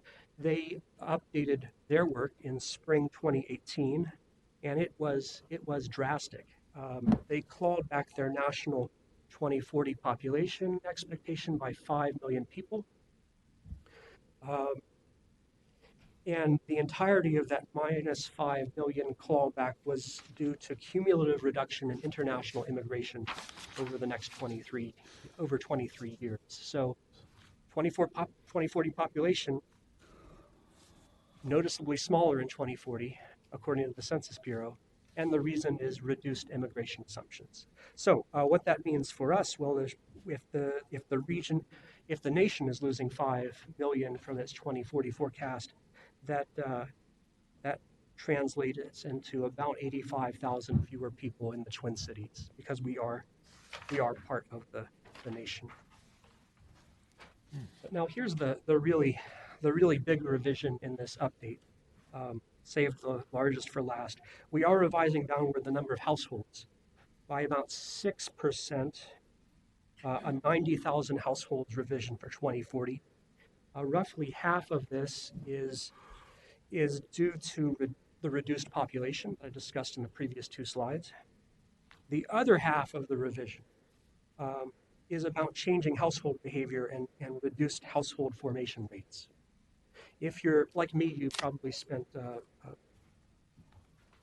several years thinking this is temporary. Housing behavior will bounce back to normal as soon as people feel economically secure. That's a lot of what I heard from colleague demographers in other states and other regional MPOs. Yeah, things will bounce back. But I think at this point, now the decade's almost over, I think we have to bite the bullet and acknowledge that it doesn't necessarily bounce back. When we prepared the forecast for the Thrive 2040 plan, we expected that people would comprise households and consume housing as they had a decade ago. If that had happened, we would have seen average household sizes decline from 2.5 people per household to 2.46. Sounds like small numbers. This was mainly about baby boomers becoming empty nesters. But that may have happened for some households. It didn't happen for all households. What we've seen in this decade is some behavior changes, an overall rise in what you'd call doubling up behavior, living with extended families or friends, and millennials being slow to leave their parents' households and buy their own house or rent their own apartment. I'm sure the millennials eventually will, but they've been slower to do it, with many millennials staying with the extended family with their parents into their late 20s. So this is not an anecdote, this is actually a trend. Average household sizes that we expected to decline have not declined. And this amounts to a 2% shift from previous expectations, which again, 2% sounds like small numbers. But a 2% reduction in households consumption equates to, if you live in a neighborhood with 100 houses, it amounts to about 5 additional people living in your neighborhood, because there's just a few more people living in a few of the houses. I won't say it equates to 2 fewer housing units, because really any vacant units are in demand, and housing does fill up as people can afford it. That's what's really going on here. This is a household economics challenge. So what you're reading on this slide, the numbers on here are actually not a forecast. They are this slide actually. Jump ahead. On this slide, these numbers are not a forecast. They're actually backward-looking. What happened during 2010 through 2018? We expected if behavior had not changed at all, which is hypothetical now, but if behavior had not changed at all, people were still consuming housing as they did before 2010, we would have in 8 years gained 120,000 households. Yeah, that's the bottom line there. We didn't gain 120,000 households. We've actually fallen short of that by 24,000. Our real estate economy, and I guess you could say also stagnant buying power, have effectively prevented 24,000 households from forming. We are assuming a tapering off of the behavior changes, because eventually things have to come to a new equilibrium. And I'm a believer in making assumptions that are sort of middle of the road. But if we do come to a new equilibrium after 2020, the effect still is that the households forecast change is baked in. We will have fewer households in our forecast in the future. So I have a question about I don't want to totally backtrack, but the entirely due to reduced immigration assumptions, is that based on federal policy? The Census Bureau responded to my questions by saying that their forecast change was due to them updating the time series that inform the trends that go into their forecast, and that from 2011 through 17, there were reductions in international immigration happening, and so they've just adjusted the whole thing. If they're trying to reflect policy, then they didn't cut the number enough, because we're seeing, let's see, a 5 million reduction over 23 years is roughly a 250,000 reduction per year. And I think probably international immigration is down by more than that in the first couple years of Trump administration. I see. So it's actually a conservative estimate, potentially. But this is the hardest thing for them to project, is what's going to go on with geopolitical happenings and how people respond to that, and what will the United States have as immigration policy in the future. These are things where they, I think they, like other forecasters, try to find a middle of the road point. But it does look to everyone who has looked at this like a very large change in assumptions. Right. 5 million fewer people by 2040. Right. So interesting. Thank you, Councilmember Chambliss. Thank you, Madam Chair. You mentioned, as we're reviewing the data, the challenges related to what the forecasts are saying, and I know some of those challenges are somewhat political, and they impact how our economy runs today versus what the trends are showing. I could imagine that with so much focus on property tax income, that is going to have an impact. Can you speak to some of the impacts based on what this forecast data is saying? Madam Chair, Councilmember Chambliss, it's tough to know where to start. Certainly we have seen strong demand to move to the Twin Cities, and I mentioned earlier we gained 300,000 people in the region, even though housing production has lagged, even though households formation has lagged. I think in some cities the housing market. I live in Minneapolis myself. The housing market has been productive enough that the overall tax base is shared by more housing units than in the past. For a Minneapolis taxpayer, that's good for me, because my share of the Minneapolis budget is shared by even more people. But it's not the same everywhere. There are communities where the growth is slower. There are communities that have purposefully decided that they're fully developed. I don't think we see anywhere in this region where the amount of housing is declining, which is a problem in places like Detroit. It's not a problem here. But I should ask, what do you want me to go in a direction with this? Well, that's helpful information as a response. This also this forecast is on housing, not just housing, but affordable housing, which I think probably has been impacted by the change in the housing mix, more people being in a single household because it's more affordable. And how does that impact our tax base sharing? So it's something I think for us as policy members to think about, and also for those people who are making decisions about how we tax, how we raise revenue, and how we maintain affordable housing. So thank you for the information. Thank you. Okay, Mr. Graham, if you want to go ahead. Yeah, Madam Chair, I've actually got 2 slides left. Okay. Councilmember Sterner. Okay, thank you. Thank you, Chair. And Mr. Graham, maybe I could have waited for your 2 slides, but I was wondering about the census concerns about taking the census, or the accuracy of the census affecting what the numbers will be, because I think some people have concerns about immigration policies and that may not being forthright in the census or want to be counted. Madam Chair, Councilmember Sterner, I'm concerned about that as well.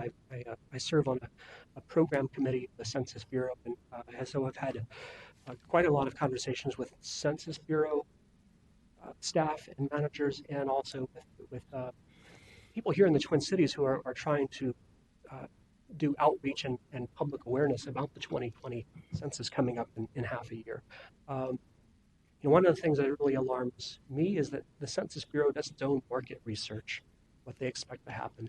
In 2010, they did a pre-census survey asking people, do you expect to fill out the census, or are you going to participate? 86% of people in 2010 said, yeah, we'll fill that out.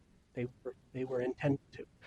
In 2018, they did the same survey, and that 86% intent had gone down to 68%. I think that's a big diminishment. It probably points to some upcoming difficulty at getting people to self-respond because they are apprehensive about how is the federal government going to use this information. Even though on paper, in the law, information is protected and it doesn't leave Census Bureau, I think people are apprehensive about does the federal government still follow that it has on the books. So yeah, there's a lot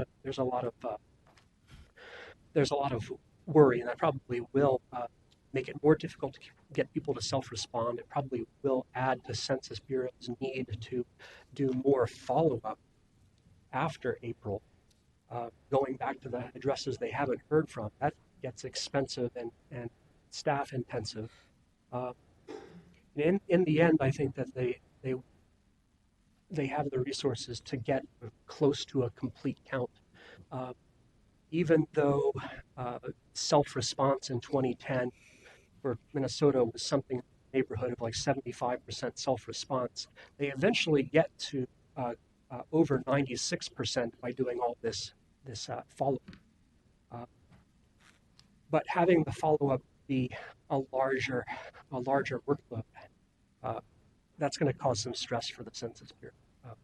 I'm sorry, that was a long answer to your question. I was looking for a thing. Thank you. All right. Councilmember Cummings. Thank you. How do you factor in and account for the growth in accessory dwelling units now in your housing forecasts? Mr. Graham. Madam Chair, Member Cummings, I'll say that in the regional forecast, we're talking about housing in abstract, and we know how many households, we are projecting how many households will be formed. And this is a region where there's a lot of land supply and a lot of capacity to add housing. We know that accessory dwelling units is one of the housing options now. I didn't intend to come here and talk about our local forecast model that will roll out in the coming years and probably show you. We'll probably have presentations like on this 2 years from now. But in that local forecast model, we specified different housing types. And I think accessory dwelling units is a housing product that fits within those options. And again, if you've had the chance all this year to look at comprehensive plan updates, you know that most of our municipalities have the capacity to create a lot of housing. This is a region where we can grow in all directions. So we're not going to run out of land. Okay. Question, the tiny home question. Back when the legislature passed the law, and a lot of the municipalities, of course, banned it, but it's an interesting question. So let's see if we can get through the next two. Oh, yes. Madam Chair, the last two slides here, I wanted to just end by saying a couple things. One thing is that we're not making any, council staff are not making any local forecast changes at this time, other than, again, the 5 forecasts that you changed last hour. And that's because after we issue a system statement that happened in 2015, I always describe the system statements as an instruction set on how to do a comprehensive plan. The cities, for their part, see it as here's what you're required to do. This is the expectations, and so we don't want to monkey with those expectations in the interim. We only change the local forecasts if the cities are on board with it and if they've come to us and asked or agreed that there needs to be a forecast change for, for example, Corcoran. If they ask for that, then we discuss it and we move forward with that. The next complete update of all our local forecasts, the whole wall-to-wall, all 108 5 cities and townships. That will happen probably in 2022 or 2023 at the point that the council is preparing for the next regional development guide. Okay. And now I think we really are at the end.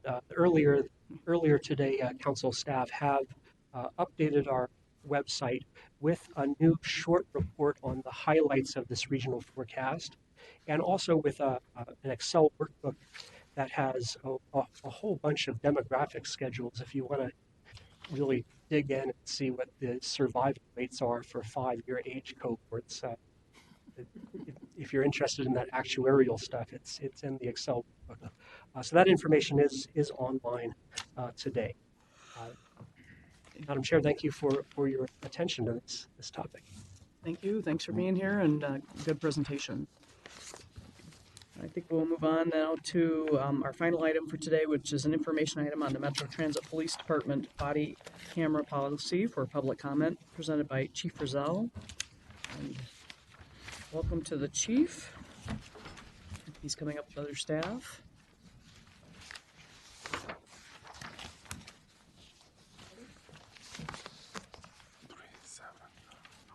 Welcome to the council. Thank you very much, Madam Chair, council members. I'm Chief Eddie Frizzell of the Metro Transit Police Department, and thank you very much for allowing us to just give you an initial brief on this very important subject matter. Just to set the framework, the overarching goal of today is truly information sharing. And this information exchange will help refine the policy and the process as we move forward. So this is just our first steps. And I'll be followed by Leah Palmer, who's my policy person, who's put a lot of diligent work and research in the initial presentation to give you an overview of what and the why. And I also want to give kudos to my transition team in the business technology unit in the back.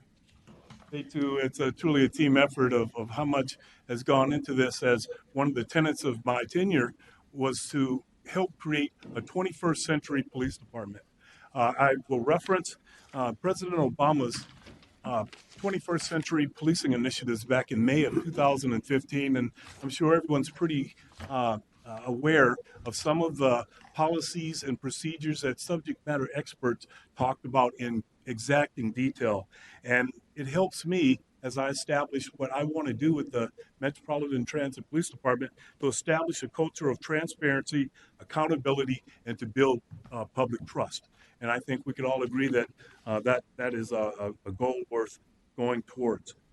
And 3.3.2 of the action items from the 21st Century Policing Model states, the U.S. Department of Justice should create toolkits for the most effective and constitutional use of multi-forms of innovative technology that will provide state, local, and tribal enforcement agencies with a one-stop clearinghouse for information and resources. Followed by that action item, the law enforcement agencies should review and consider the Bureau of Justice Assistance body-worn camera toolkit to assist in implementing the body-worn cameras.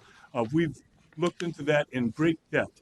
And along the spirit of that, we want to present the information today that's consistent with our end goal, which is allowing people to have voice before, during, and after police encounters.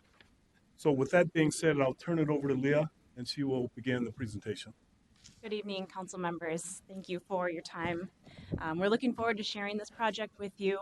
As the chief mentioned, we're here on an informational basis. We do, as we look forward to process, expect to be in front of you probably at least 3 more times. And part of the reason for that is state law. State law pretty significantly governs the rollout and use of body-worn cameras. And for that reason, it states that we, the governing body of the agency, needs to approve the policy before we can move forward with any sort of procurement, getting the equipment, training the officers, and putting it out on the street. So that's why, as we walk through the steps, we wanted to come here first and introduce this so that you know where we're at. And we'll be able to keep building on this and keeping everyone in the loop here.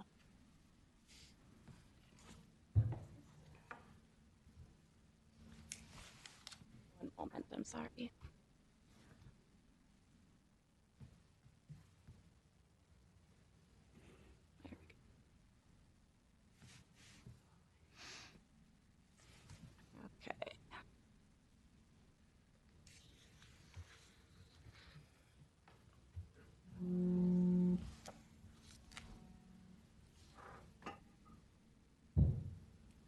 I apologize. I should have earlier. Sometimes Greg has to drive, Mhm. and usually if you say next slide, he can assist. Okay, next slide. Sorry, Chair. There we go. There All you right. go. Thank you. Perseverance. Siri? I don't know. Yeah. Lisa, where are you? All right. So moving forward, what's going to be on our agenda tonight? We're going to talk about why body cameras. Why is this important? I'm sure everybody in here knows about body cameras, has seen it in the news, nationally, locally. But there's some important things that we need to talk about when we are looking at body worn cameras. We'll introduce the development team, kind of how we got here, who's on our team, what we've done to bring this policy draft to you in its 10th version. And will keep on being revised as we go through our steps. The policy overview, we'll walk through that. There's 12 sections, and we will go through kind of the high points. I believe the policy was distributed, so hopefully you may have had time to review it, or if you think of questions later, you can always address those. And then finally, public comment requirements. State law also requires that we go out for public comment, that the governing body of our agency goes out for public comment. And so we'll talk a little bit about that. We're still in conversations with communications and Michelle Fury about what that might exactly look like, but we do also want to put it on the radar as part of the process that council will be a part of. And then finally, at the very end, we will talk about the next steps, where we're at in the process, where do we have to go, how are we going to get there. So why body cameras? As the chief touched on already, this 21st century policing, we really want to become a modern police department. The police department's new, in terms of agencies, but it's also coming at a time when we're moving into a more modern state of policing. And a more modern state of policing relies on technology. It relies on more community transparency. It relies on recognizing factors that go into policing. And so 21st century policing really does look at building that trust. The oversight piece, undoubtedly having a camera right there, right at an interaction, can provide a level of oversight. Using technology more and more in police work, and that technology then can assist other agencies, our partners, prosecutors, courts, so it has a reach. Going back to that community policing, the crime reduction, officer training, and officer safety. We can talk a little bit about some of the numbers too regarding officer safety and the level of kind of security it brings for officers and how that impacts behavior as well. So moving on to the statistics. Oh, back one slide. Person. We go back one slide. Okay, thank you. So there's 4 little points on here. So moving towards talking about those statistics. The body of research out there is it's not as deep as we would like it to be. Body-worn cameras have been around for somewhere between 7 and 10 years. So as police departments have deployed these, they've gotten on the street, you get enough time to actually have a worthwhile study from a university or something like that. There's not a lot there. There's some, and it's emerging. What we do see is that productivity goes up. So the number of stops that officers do, the citations, the arrests, even where they don't take action. Maybe it's just a citizen contact. Can I help you? Hi, do you need anything? All of that goes up.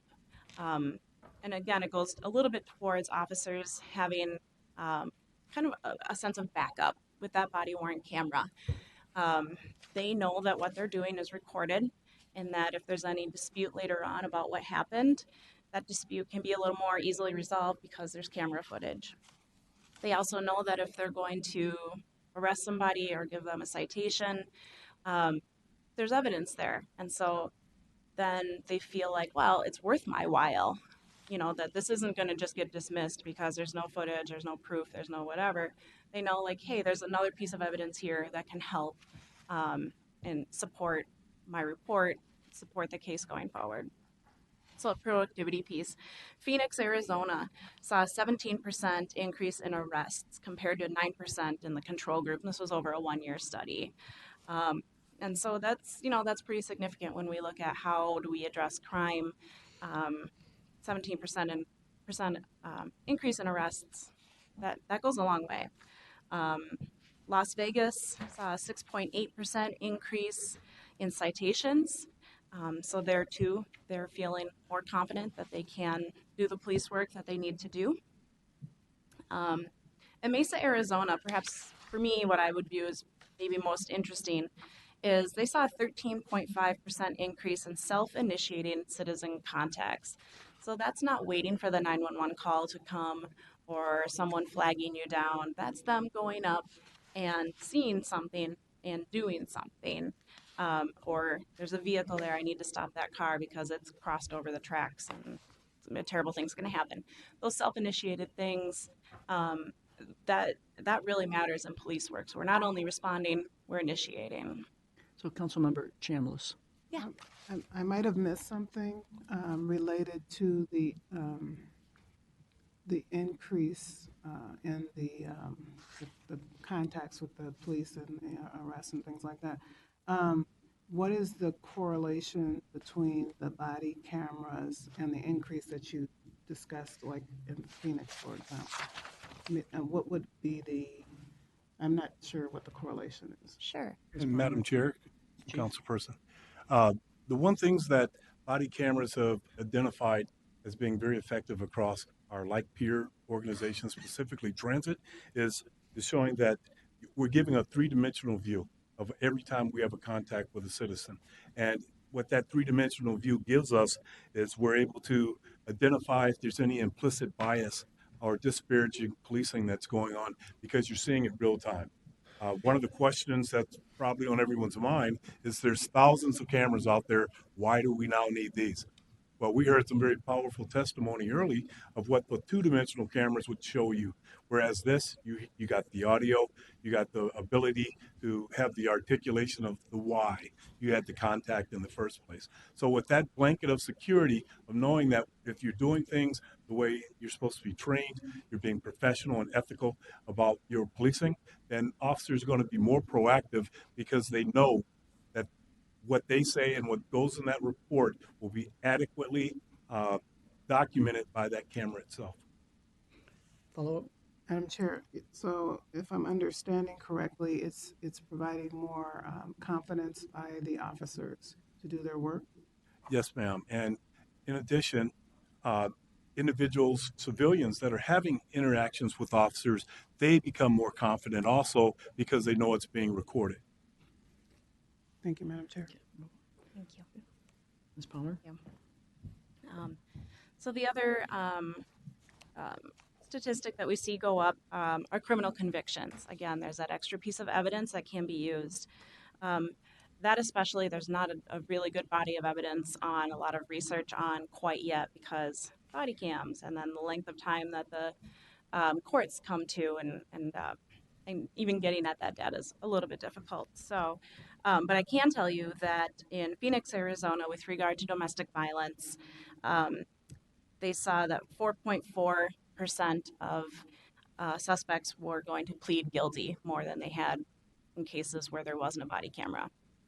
So when we're looking at even dealing with court time, the resources within our court system, it's significant to have this extra piece of evidence and someone goes, oh, you got me on camera, and then I will plead guilty because it's right there. Councilmember Chambliss. Okay, thank you, Madam Chair, and either one of you can answer this question. Many of us have watched videos of arrests. Like you said, there are cameras in a lot of places, and it's also being released to the public or by private individuals who are videotaping. Some of the things that I've noticed, and I'm not sure if other people have noticed, it's related to the blocking of the view of the camera. I have seen the blocking of the view by police car doors where the police cars are like right next to each other, parallel. Open the car door, you cannot see what's happening on the ground or with the person that is being apprehended. I have seen officers form a wall, and it's very difficult to see the view.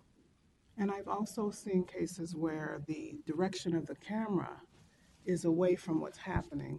How do you address that from a standpoint of policy and procedure? Chief? Through the chairperson, when we look at those multiple views, almost anywhere in society, the one plus that we get from body-worn cameras, it allows us to tell our story. Because maybe what the individuals are seeing on the television screen, what they're seeing on the video, that's all collected during the course of any investigation, up into including the dash cam of every squad car that also catches another dimension of the incident in its entirety. And so what I've seen is that without the use of the body-worn cameras, that's the only view you're going to get is from the cameras, or if the doors here, if there's multiple officers on scene, you're going to also get everybody's version. And some of the more high-profile incidents that have occurred in just the recent months, they've dropped out of the news story because the toughest decision for the leadership will be how fast you will release the video. They're no longer just asking it as a cursory thing, they're demanding it. And that's what leads off the story is how fast are you going to release it? Release it now. And there's no way to really facilitate a blockage one way or the other, because with multiple scenes, dash cam, outside cameras, and most importantly, those that hold out their cameras, they're all telling their own story with their video. And in our tubular environments for our transit, be it bus, rail, it's a very confined location. So it's very difficult to get out any erroneous type of body-worn camera. Thank you, Chief. Madam Chair. Okay, thank you. Okay. And Madam Chair, and if I may also add, we do address that in our policy. So when we get to that policy piece too, we can talk a little more about how we're going to address blocking the camera and things like that. Thank you. Ms. Palmer? So moving on with the statistics, we do see two things go down.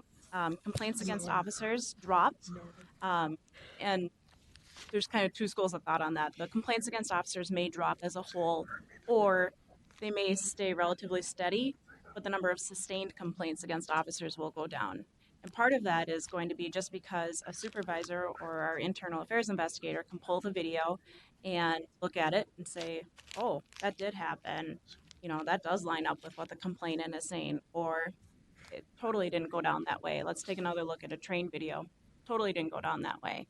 So they can work through those complaints a lot faster. And to that end, the Las Vegas Metro Police Department estimated they had a cost savings of $4.1 to $4.4 million due to faster resolution of complaints and decreased complaints. So they're spending a lot less staff time parsing through complaints, deciding what needs to get fully investigated, what can be resolved by looking at film, things like that. They're a huge police department, so that's how you get to that millions of dollars number. But I think it does support the idea that there will be cost savings with regard to staff time and resources within the police department. And then the final number that does decrease are those use of force incidents. And we'll talk a little bit in a minute here about how cameras affect behavior and why that use of force can go down. Las Vegas saw an 11.5% decrease compared to the control group. So they had some officers that had cameras and some officers that didn't. Everyone went out and did the same work, same areas. The camera group saw an 11.5% decrease in complaints, where the control group actually saw the complaints go up by 1%. So you can really see where those body cameras really do affect behavior and drive those encounters between the police and the public.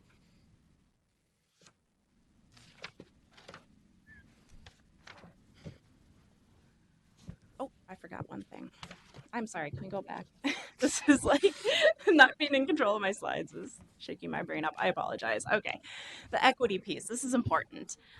There's a lot of conversation going on right now about how police do their work, how they interact with communities, um, concept of bias policing, concept that we all have implicit bias.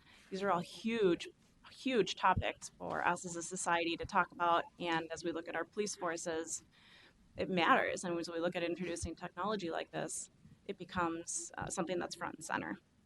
So I did some research, and there's a number of statements from the ACLU, NAACP, Urban League, an immigration group, Victims of Sexual Assault Coalition. A number of different groups have statements, but really what it comes down to is what the ACLU said pretty succinctly in a paper they wrote, which is we support body cameras as long as it falls within reasonable policy and access for the public and protection for the public.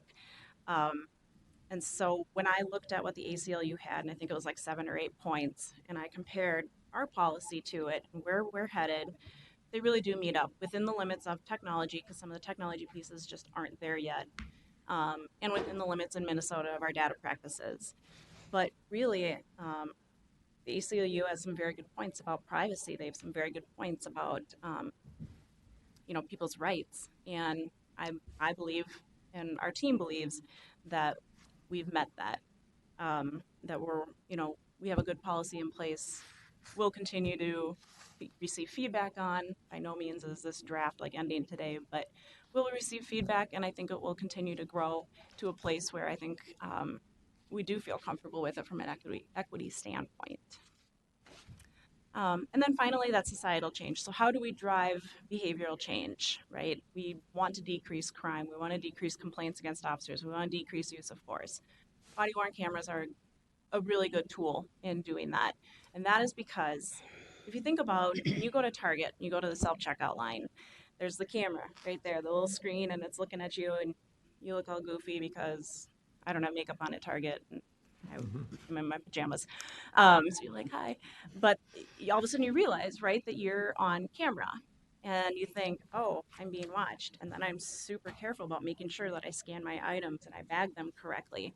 So it's that awareness that drives a deterrence. So it's an intrinsic thing inside of me that drives an extrinsic deterrent piece. So it's the same thing with body cameras. It works both ways. Officers are aware that they're literally wearing this device that is sizable and a little bit heavy, and then that's recording. They're very self-aware of that, and then they know that they have to maybe change their tactics. Maybe they use words a little bit more than they otherwise would, and so there's an awareness. And the same thing goes for the member of the public that the police are working with. They see the camera. It's obvious that it's on. There's a light. And so they know that they're being recorded, and then they're less likely to instigate situations that may go upside down.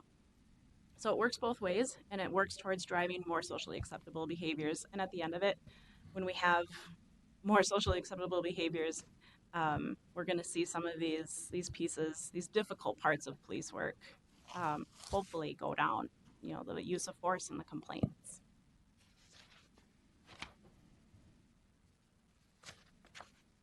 Okay, now I'm ready for the next slide. Thank you so much. All right, so our development team. Dana Jabs has been, the chief put her in charge of this project. She's done an amazing job of bringing the right people to the table. We have gathered a group that includes the patrol captain, investigations, internal affairs, our business technology unit, there's one other one, administration. I really got the people at the table. We started working on this draft policy somewhere in September, maybe even earlier, and did our research and looked at other agencies and the local ones, the best practices. What is the Bay Area Rapid Transit doing? Because we're a transit agency as well, so that's a good model to look at. And we started gluing together this policy. Once we had what we thought was a pretty good shell, we took it outside and we consulted with Office of General Counsel. We worked with Labor Relations, the IT governance folks.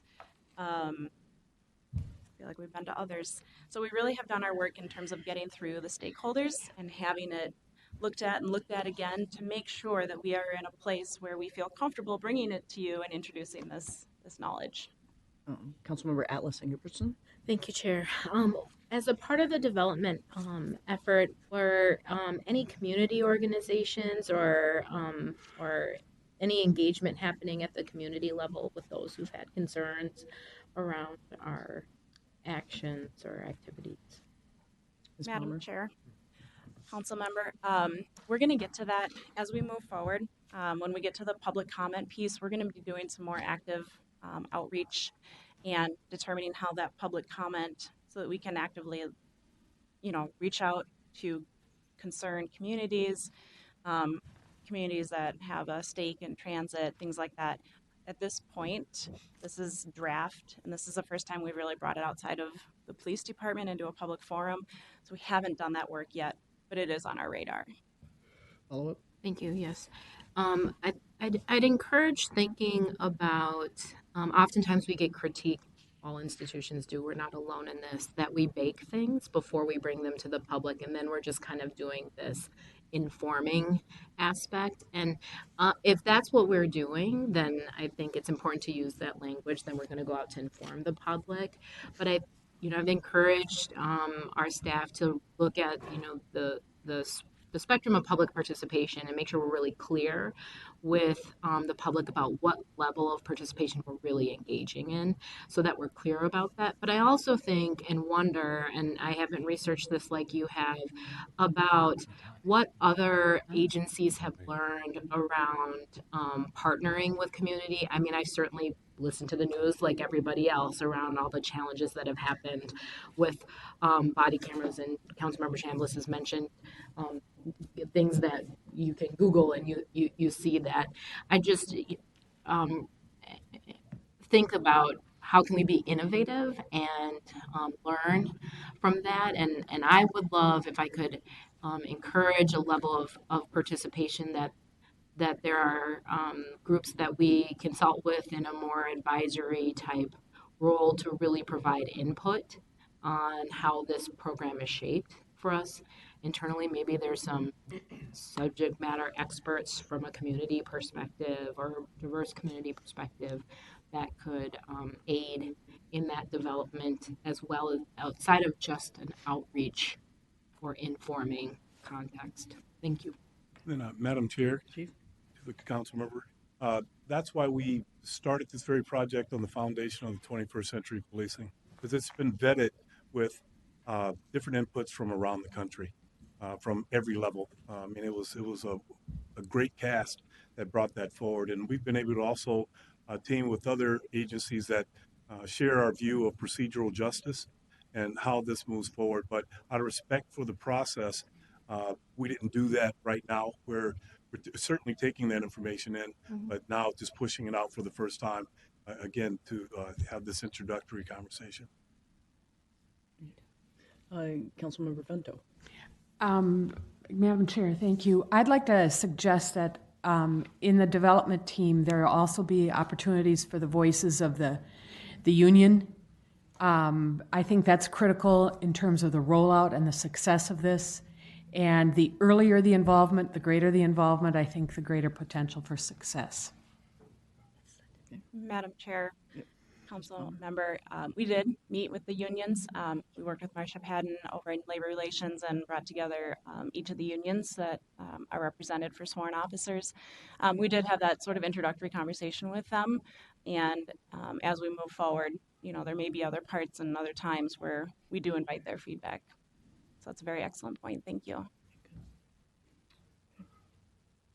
And proceed. Okay. So here's where we get into the guts of the policy. And my intent is to go over it at a little bit of a higher level because you guys have been provided with copies. But that said, I also want to make sure that we're covering it appropriately here in this forum that we're introducing it to the full extent that it needs to be. So if you have questions, we can get those. So right up front, we start with the purpose and scope. The purpose really is pretty broad language, but we do want to point out a few things. Number one, that this body-worn camera data is not intended to replace a written report. Officers will still be expected to do what they would normally do. This is another piece. So no, writing a report that says, please see body cam footage. That's not going to apply, right? We need them to still do the robust reporting, writing their reports, and adding this piece about the body-worn camera. It also is not going to replace our dash cams. So those will still be in place. That policy is functional. The officers will still be using those as they always have been. This is, again, it's another layer of technology. Definitions, there's a little bit of a lengthy list there. I did just want to point out a couple. Number one, that we use the term citizen as a very broad term, and it does not infer any level of immigration status. We fumbled around with maybe a couple of different words, public or community member or resident, and ultimately citizen is number one, the word that comes out in best practices research, but we tucked it in the definitions to make sure that we were clear that in no way does it refer to anyone's immigration status one way or the other. The second one to point out is this general citizen contact.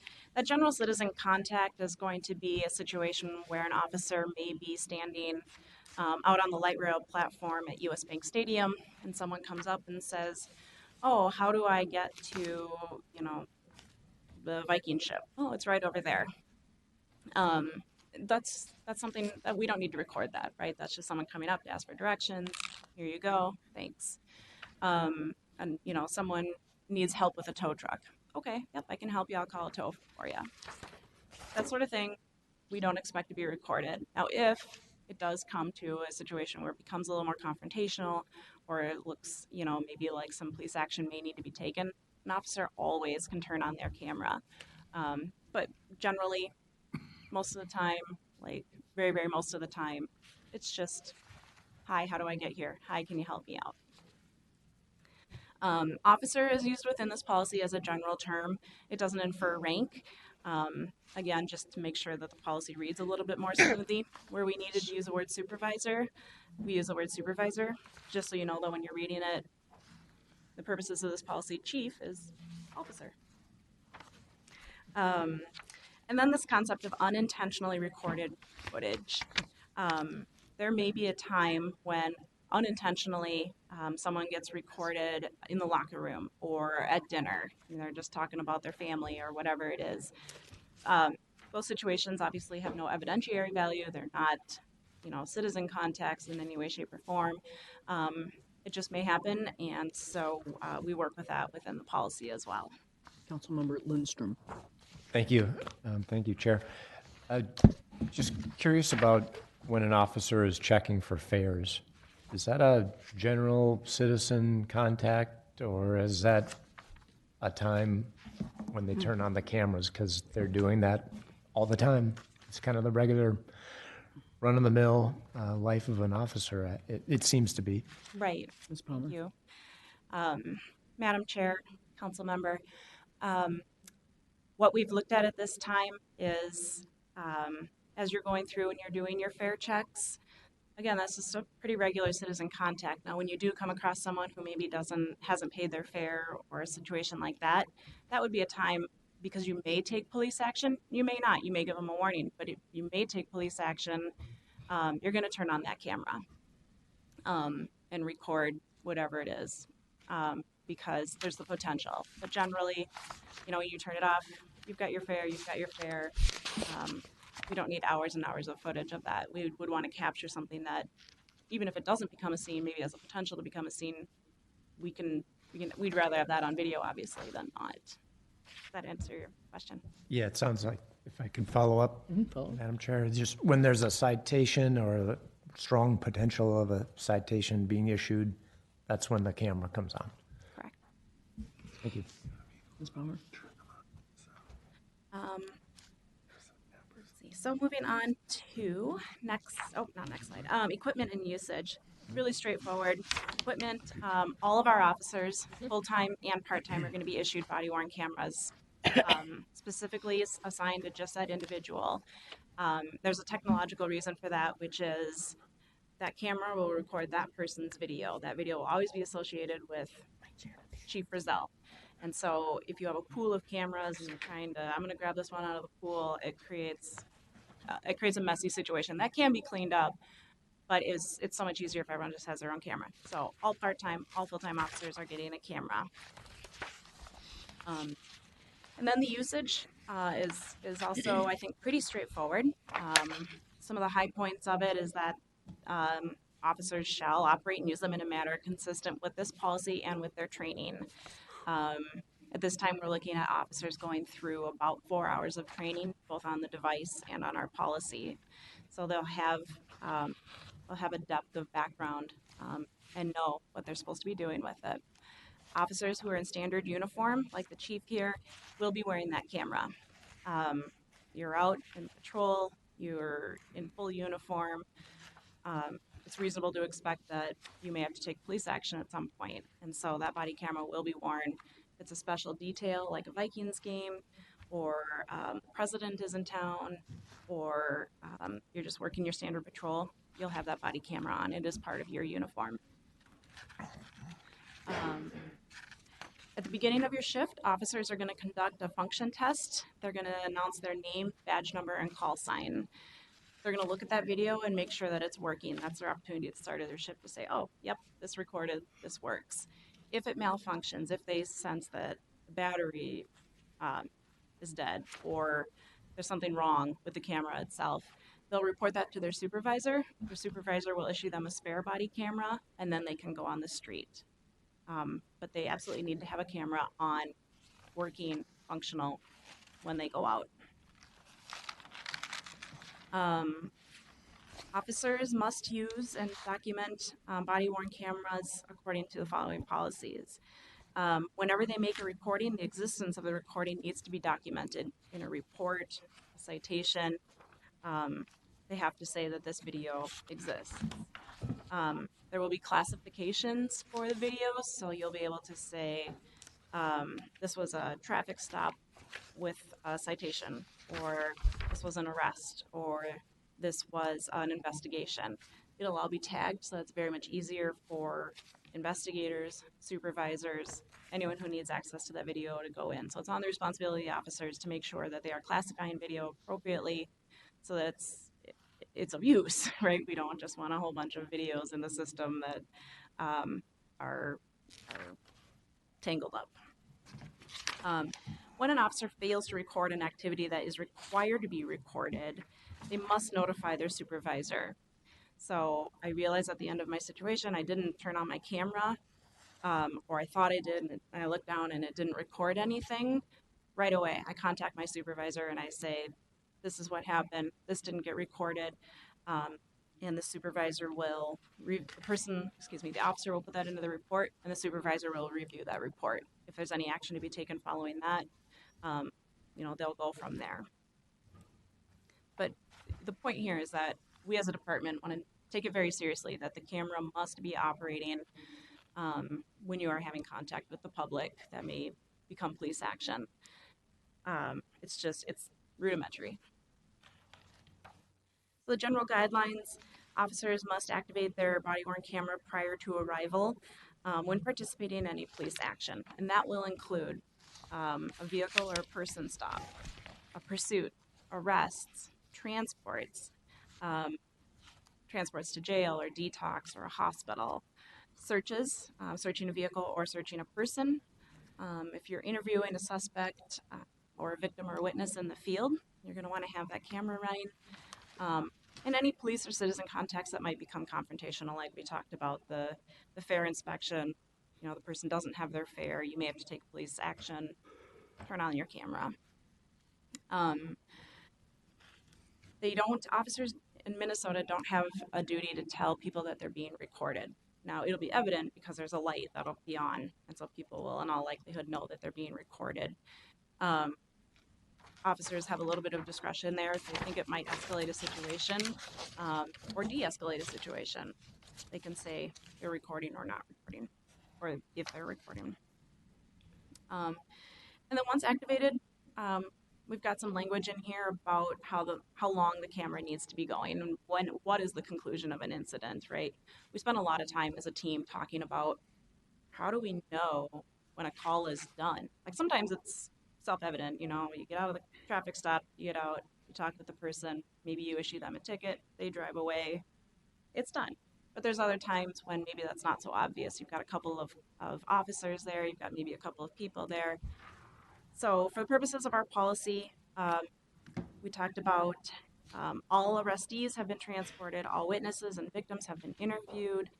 And if you're simply just waiting for a tow truck to arrive or maybe a family member to come pick somebody up, if there was a car crash, things like that, that's when you could turn off your camera. But you really need to wait till that moment when arrestees are transported, victims and witnesses have cleared the scene, everyone is safe. Now, if something comes up and all of a sudden the situation starts escalating again, turn that camera on. We would expect that if another situation starts boiling up, that camera will go on. Councilmember Cummings. Thank you, Madam Chair. There could be an incident that could require a lengthy recording. How long does the battery allow the camera to operate? Ms. Palmer. Chief. Through the first time, sorry guys. Madam Chair to the chairperson. It's approximately a 9-hour, 9 to 12, and they've been pretty sturdy as they put out the new versions. They've gone submerged and they're actually recording fish for an extended period of time. So time and length is not that a big of a factor. And also know that this is a cloud-based application, so there's not a cost associated with the monumental costs of put things on servers versus going into the cloud. So we can have as much as we need prior to going out. Thank you. Somewhat related, so I've done a lot of ride-alongs, and if you're out in a remote area, which happens, a remote park, it does fine at night, right? Picks up everything, can see everything that's happening. Madam Chair, absolutely. And the technology has excelled so much over the last 5 to 10 years that there's even a infrared type of adaptation that you can make to it in some of the products. We don't necessarily need that, but it sees just fine in the evening. Just checking. Thank you. So going back to the question about blocking audio or visual recording, our policy is very clear. Officers shall not intentionally block a body-worn camera's audio or visual recording functionality to defeat the purposes of this policy. How do we do that, right? That's important. What are the teeth? And I'll talk about it a little bit further in the policy, but there will be audits. Supervisors will look at their officers' video. We'll have an audit team that looks at randomly selected videos. So when we see that sort of thing, if we see that sort of thing, it can be dealt with through that audit process or through even just a supervisor looking at his or her officers' videos. And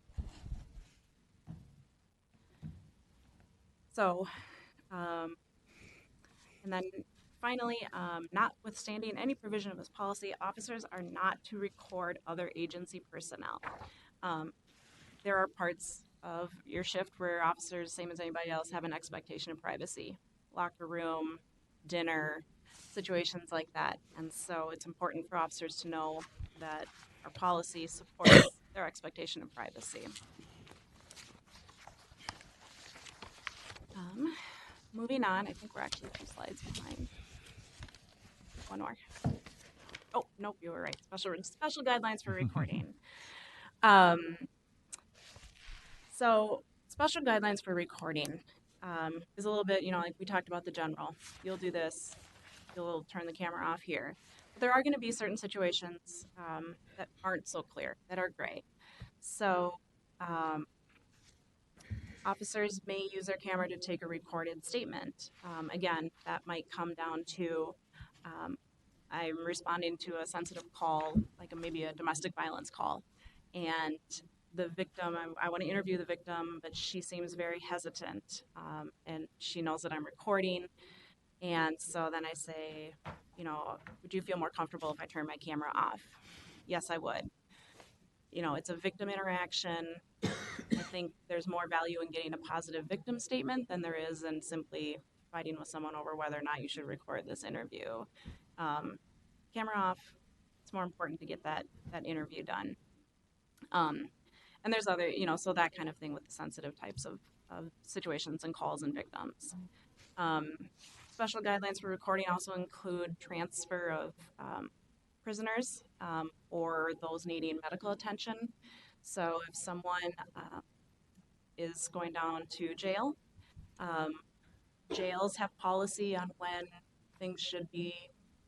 cameras should be turned off and their camera system takes over. So while someone's in the car, you're driving down to jail, you're going to have your camera on. Your squad camera will be running and your body-worn camera will be running. And then you get to jail, you're going to turn that camera off because you're turning the person over to the custody of the jail. Hospitals, people have privacy rights in hospitals. You turn your camera off when you get to the hospital before you bring a person in. We want to make sure that we are honoring and protecting people's rights of privacy when it comes to medical. So mental health facilities, detox, hospitals. Those are situations where people have a serious right to privacy. There's also a line in here about protecting the identities of undercover officers and confidential informants. Those types of people cannot be recorded. If there was a situation where perhaps there was a recording made, I didn't know that person was a confidential informant or whatever, it can be redacted, so it can be fixed, but we also want people to be aware of the fact that you cannot record those types of situations.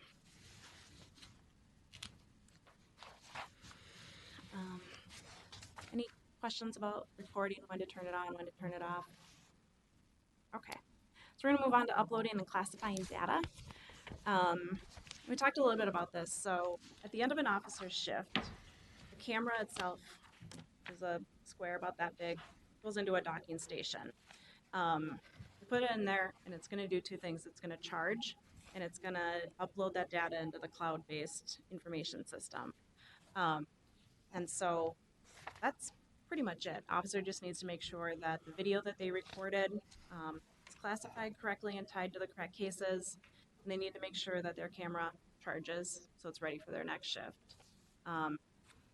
They don't need to stand there while it uploads or anything else. They do it at the end of their shift. They go home. Officers will have a department-issued smartphone and iPhone that can interact with the camera through Bluetooth, and that's how in the field they can categorize the data so it gets associated to the right case.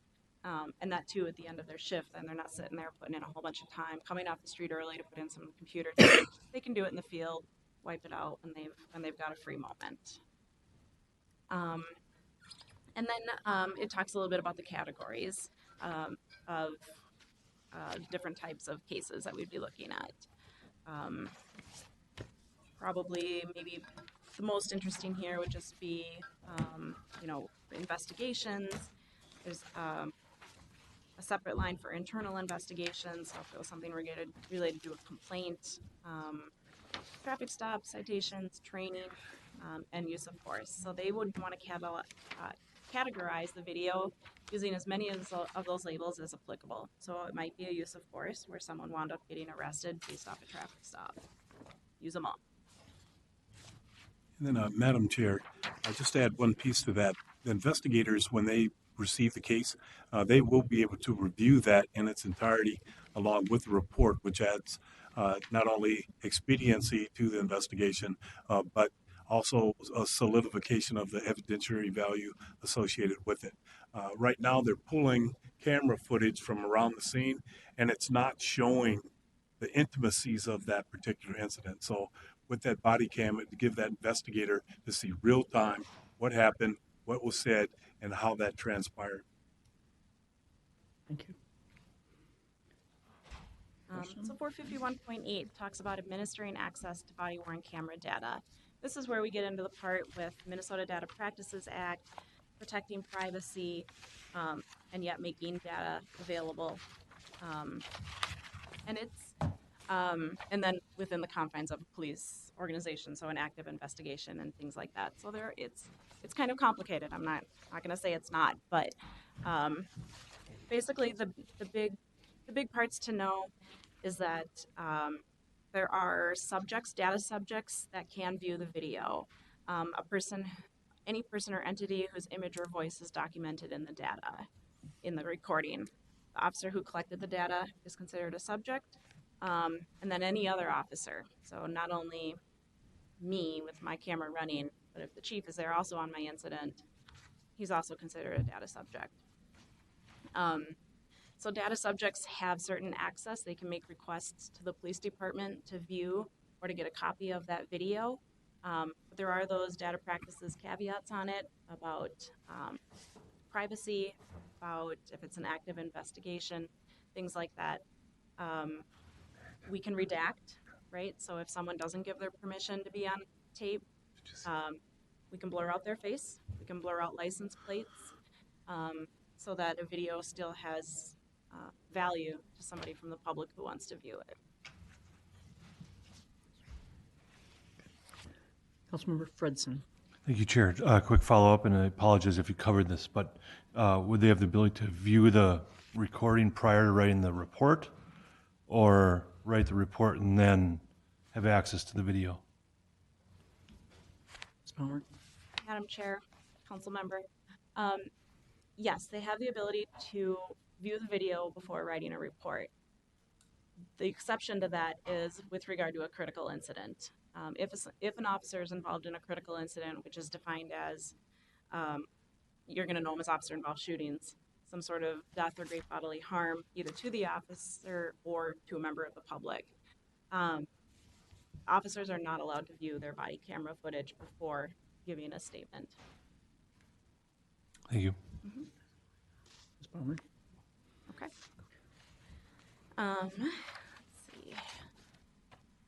Trying to think here. I really want to hit the high points for you guys. I know we're getting on late here. If anyone wants to request to view video, they simply just make a request to our business technology unit. They receive the request and then move forward as appropriate within, again, is it active investigation, etc.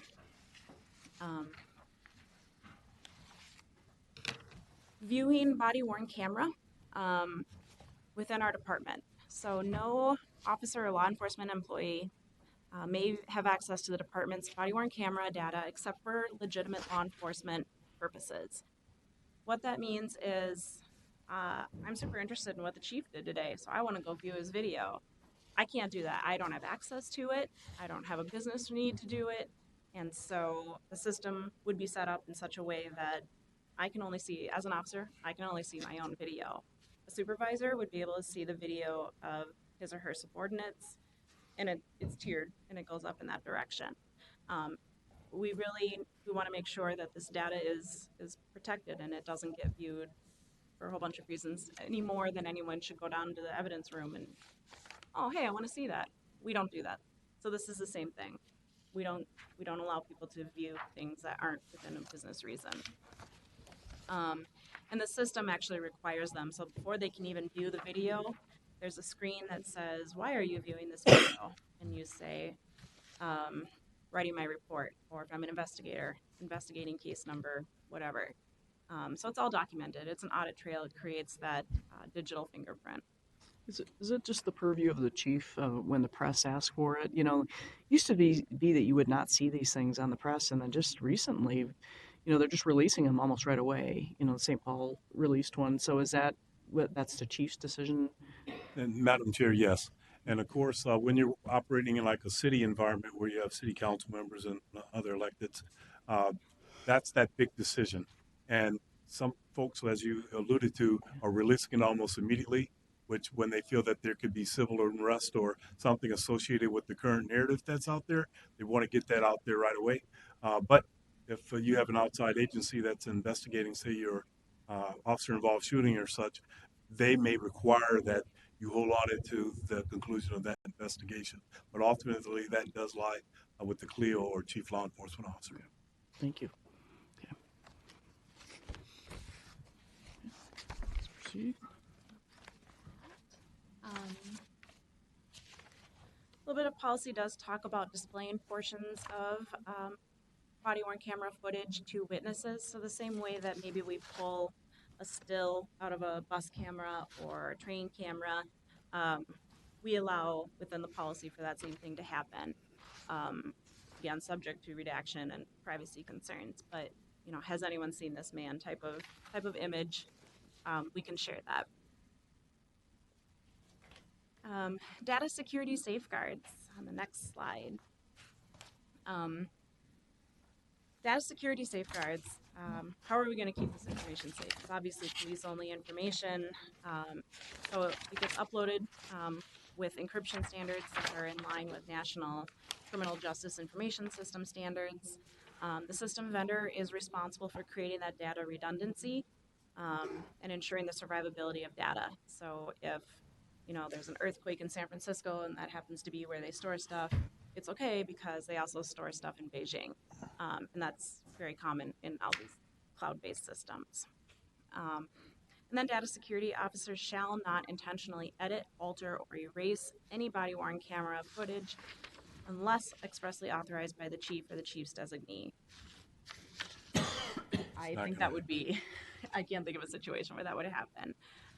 So right away, plain language, no one should be editing or altering this video or erasing it.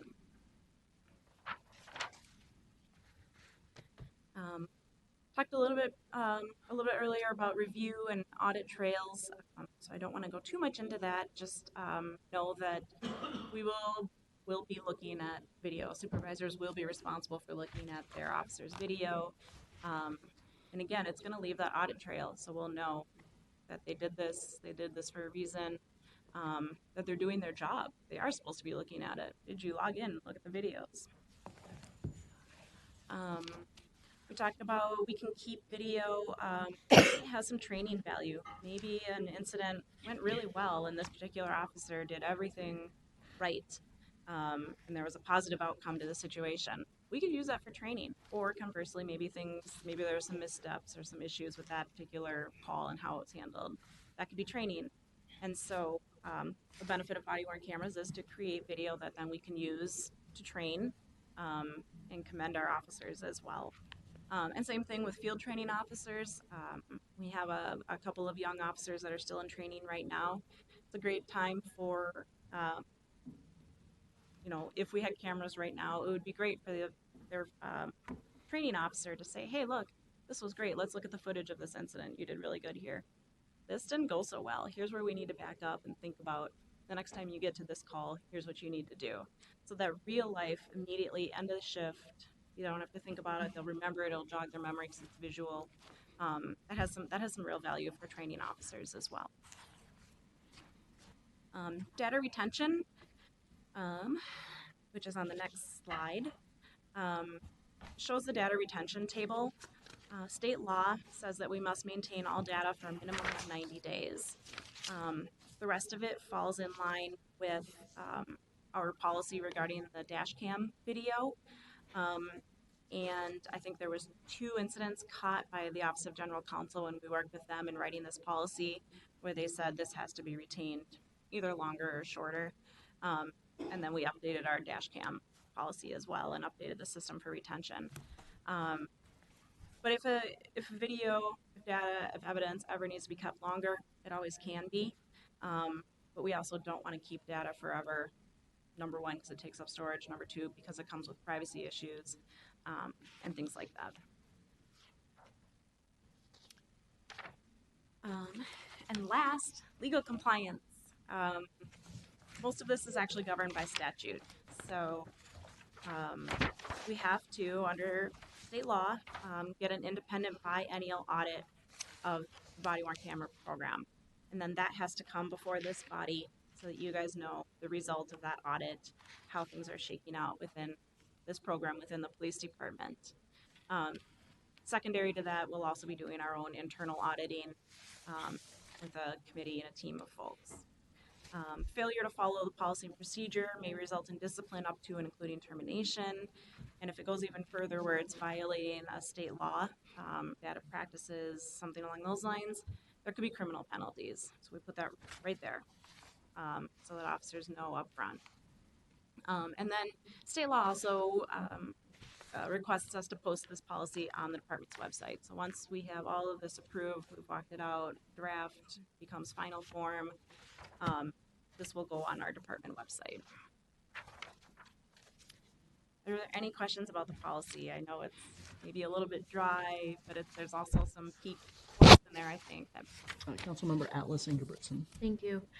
Are you taking this roadshow to the Equity Advisory Committee? At this time, we reached out to them, and they appreciated the information of having it. They don't need to hear it at one of their meetings before the end of the year. And they'll reevaluate that after the first of the year. Okay. Any other questions? Just remind us of Councilmember Chambliss. Madam Chair, Chief, I do have a question related to the policy and the purpose. Intention for enhancing community relations, reducing violent confrontations, and decreasing the number of complaints against officers. With regard to the use of force, is it possible for us to also get that information, since that is a key part of the policy goal? And, in terms of policy and procedure. Yes, Madam Chair, Councilmember, that is one of the cornerstones of why we need to have this. So when we get those questions of allegations of excessive use of force, or as I mentioned earlier, implicit bias or disparate policing, we have this as a tool to clearly demonstrate whether that happens or not. And it goes right to pillar number 1 of building trust and legitimacy. And it states, and I quote, "People are more likely to obey the law when they believe that those who are enforcing it have the legitimate authority to tell them what to do. The public confers legitimacy only on those they believe are acting in a procedurally just way." Madam Chair. Follow up? Chief. Follow up? Yeah. So I understand the focus is on the use of body cameras. Again, I think because the policy purpose specifically in a couple of places talks about reducing violent confrontations and the number of complaints against officers, how would I as a council member understand how the use of bodily force in terms of policy and procedure is with relation to the body worn cameras and policy and procedure? Yes, Madam Chair, Councilmember, as we mentioned earlier in the presentation, just having that camera on sometimes de-escalates the situation. The public, this has been around 5 to 10 years, and post-Rodney King, when they see that camera, they know that the situation will be clearly demonstrated through high-def video. And officers, same thing applies to them. The statistics show that use of force is actually gone down in peer agencies that are currently using body-worn cameras, which would indicate to me that that very presence of that camera there and everyone that sees it there and knowing it's in operation in itself would de-escalate the situation, which would lower the instances of use of force. I've asked twice, but I may want to ask one more time. I know that this focus is on the use of the cameras. I would like to request that we also, at some point hear from you on the policy and procedure related to the use of bodily force. Okay. Madam Chair, noted. My apologies. I just wondered if you could tell us what's the next step for this? It goes to, going to happen? Public comment. Yep. Madam Chair, yes, it does go to public comment next. So we have to, the statute says that we have to go for public comment. In reviewing and working with communications, as well as the Office of General Counsel, we're trying to walk out what that might look like. And at this time, we can't say, oh, it's going to be this, it's going to be for this many days, because there's so many kind of moving parts in that. So we We don't anticipate for opening for public comment or asking you to open for public comment until probably January. But that's still, our timeline is not totally nailed down yet. Mr. Koistra? Madam Chair, I was just going to clarify technically that we're going to come back to you in the December 11th meeting and ask for a vote on releasing this as a public comment draft. So that's technically the next step, but the next step generally is public comment, as was said. So I just want to make sure for the council, you know what the next action is actually going to come back to you on December 11th. And I think that, I just think of the trains and the things that are happening and that editorial cartoon, if you didn't see it today, it's just, I think this is going to be helpful, really helpful. And, Chief, you know this, but it must have been the second day, maybe the first day you came, there was an incident on a train, and somebody wrote me a very graphic letter about something that happened, and it's internally investigated, so you have a process when something happens. But boy, I think it would have been really helpful to have the officer, have a camera in there or whatever. I can't remember now, but it was an officer. I'm pretty sure officer was in there at that time, but it just clarifies what's happening, because when you're in the light rail trains, they're like you're talking about the angles, it's really hard to know what's going on. And so it seems to me it would do all the things you're talking about, whether it's prevent officer violence to, as well as to help the public know they're protected. So that would be my comment. We did a ride along yesterday, and we were in the cab, and they yelled behind us, "There's a shotgun." And so, of course, that was really a moment where the Metro Transit staff just looked behind, and there was no shotgun, and they were seeing a shotgun out the window, right? But it's scary, right? And so it's a way to make sure things are, documented, because it's this day and age. There's a lot happening, right? So I know you all hopefully are thinking through that and all the steps that have to go with this. Councilmember Atlas Ingebrigtsen. Yep, I just lost it. It might come back, but if I stall long enough, maybe it really wasn't that impactful. I think if they're available for conversations, if so when someone comes back to you, you're thinking, I really want to have a conversation with the chief about this. All right. That can happen, right? Or Madam Chair, absolutely. Today was just an introductory, and we are going to be readily available to answer any of your questions, and we will take your feedback tonight and start to supervise and refine the process as we laid it out today. So next time it comes back, you will see your changes added to it. So I got it. There's just a little point of information that I think would be helpful for us to have and to know also about other communities as a part of this. I think it'll be helpful during the public comment period, and also related to the request that Councilmember Chambliss just made.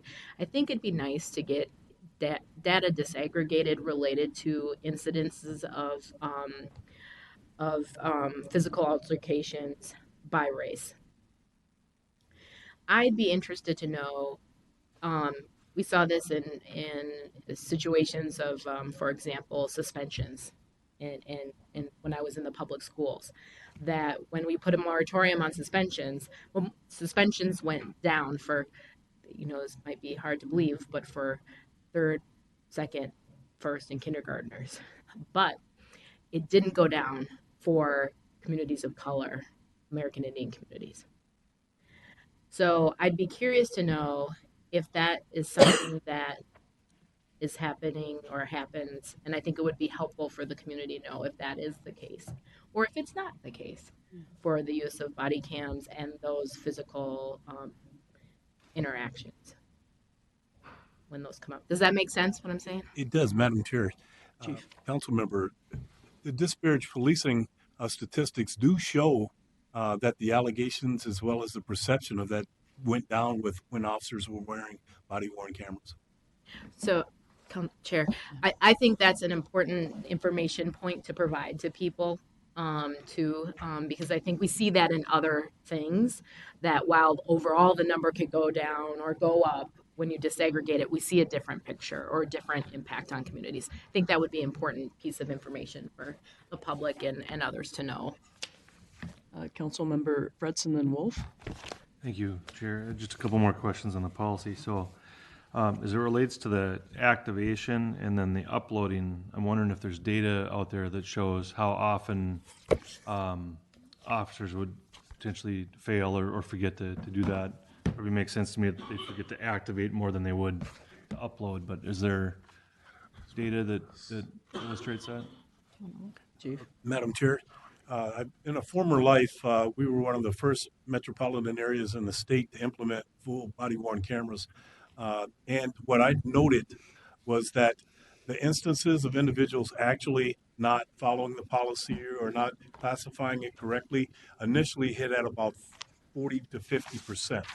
But with emphasis from the leadership, that is now briefed to the city council in that particular city quarterly. And the report that I just got as soon as last week, it's now up to over a 94% compliance rate for all those type of activities required by the policy. And that would be one of the primary things an audit for our particular policy would be looking for the exact same thing and making sure that we have compliance on all those necessary data points on the operation. Just a follow-up? Yep, follow-up. Yep. Thank you, Chair. So then, can you give me an example of what would the potential discipline be? I'm assuming it would, go from like a verbal warning to, if it happened enough, like a written warning, and then. Madam Chair, Council Member, progressive discipline is something that's key when you're talking about any type of large organization, specifically in law enforcement. And this would fall very much into that. We haven't spelled out at this time what past practice is because we haven't had it.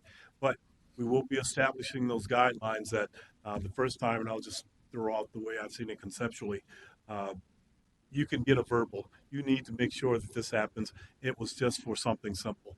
But then as it starts to aggregate and shows trend or pattern, then yes, it will include up into days off and termination. And then one more question. Follow-up? And I guess the worst case scenario obviously would be if you forgot to turn on, then there was a real critical incident, right? So then the other question I had was related to, and we put a tremendous amount of trust in our chiefs, and no one, I think, bears responsibility more for, the execution of this, more than the chief. But as far as the editing and altering and erasing, are there examples of communities that have any kind of check and balance? Like, so that's, if I'm reading this right, 100% your decision as it relates to the editing and altering and erasing.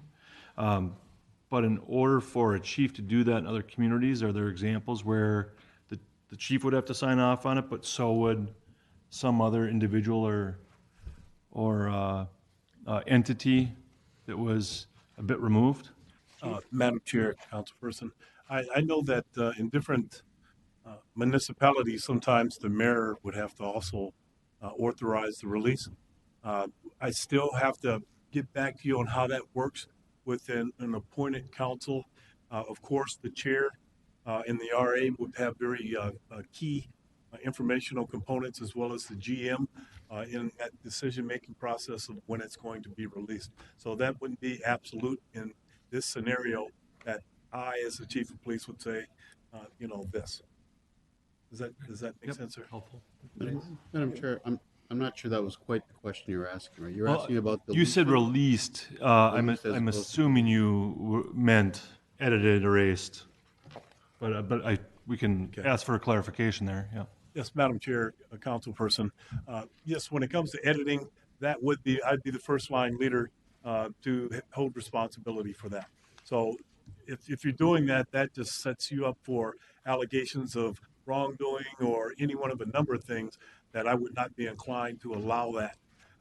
And again, working within this organization, before I would make a decision like that, I'd bring in the leaders to help process that. Thank you. You can always talk to the chief after this or before the next meeting too. Councilmember Wolf. Thank you, Madam Chair. I actually have it worked out perfect that I'm asking or talking after Councilmember Fredson, because there is a worst case scenario that's far worse than what you were thinking of in dealing with turning on your body camera. We did have an incident several years ago where a police officer, they didn't have body cameras yet, but they had microphones, and he was doing a traffic stop, and he was more focused on making sure that his microphone was on than on being safe in his job, and he was shot by the person he was pulling over and killed. So policing is a whole different level of work. And yeah, we've been talking about all of the nitty gritty stuff here about, dotting I's and crossing T's, but the policy also has a provision that if it's not safe and they don't turn on their camera, they tell their supervisor. It's not always something that's going to be something that we need to punish somebody for. Sometimes they have to have their eyes on what they're doing, and if you miss the button because you're trying to stay alive, I think it's important that we remember that. Well said. I think on that note, is there anything else? Okay, thank you, Chief Rizal. Thank you, Ms. Palmer. Thank you, Madam Chair. Continued, thanks. So that brings us down to reports. I'm going to give a brief report. Almost everybody's gone. People are ready to leave. But I'm just going to take just a minute and say thank you to everybody for the past 11 months. And as you know, with health stuff, I am going to be moving on. And so I want to let you know it's truly an honor to be appointed, and look forward to seeing who's the next chair. There's been 4 chairs in 8 years, and now there'll be 5 chairs in 8 years. So this is kind of what happens. You gotta make sure you put my picture up there, though. I know they have it. We're getting it ready. Try not to do it till you're and so I want to thank you all for your work. And I think of it from going from the nominating committee when we were all with Janet Williams and all of you coming before, and then being chosen by the governor.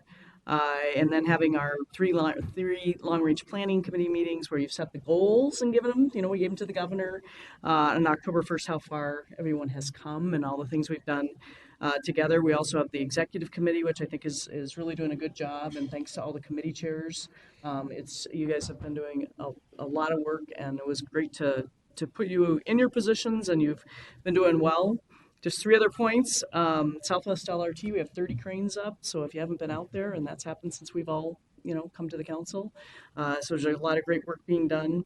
Also, the 7 county tours I thought were really, really great. And so whoever is new will have to go do some of those again. And also very much appreciate what the staff has done. And so I appreciate your support, and you probably know there's a few naysayers about the Met Council, and people would tell me all the time, you have a target on your back, you have a target on your back. And so it's been challenging. My last, the week that I was having the health stuff was all happening, it's going to take me several weeks, if not months, to get that all straightened out. And so it's not, anything that's going to be life-threatening, but I had a number of people say really challenging things to me. So this is an institution that stands for really important things, and we also have some natural enemies. And so I appreciate everything everybody's doing to make that progress. So I especially want to thank Governor Walz for the opportunity. So there's my talk. And stay in touch. I know enough to know I will see all of you somewhere out there through this work that we're doing. So anything else? Does anybody else have anything? It's late. Are you ready to go? Okay. Thank you for your time. Yeah, thank you. You're welcome. Yeah. Thank you. I appreciate it. If you're interested in being chair, it's, a lot of hours. That was a ringing endorsement. Right there. Wow. A lot of time, our application. a lot of hours, and you're pulled in a million directions, but it's been a great honor. So thank you. And is there anybody else? Any council members, staff, anything? It gets late. All right. Is there a motion to adjourn? So moved. Okay. It's been moved and seconded.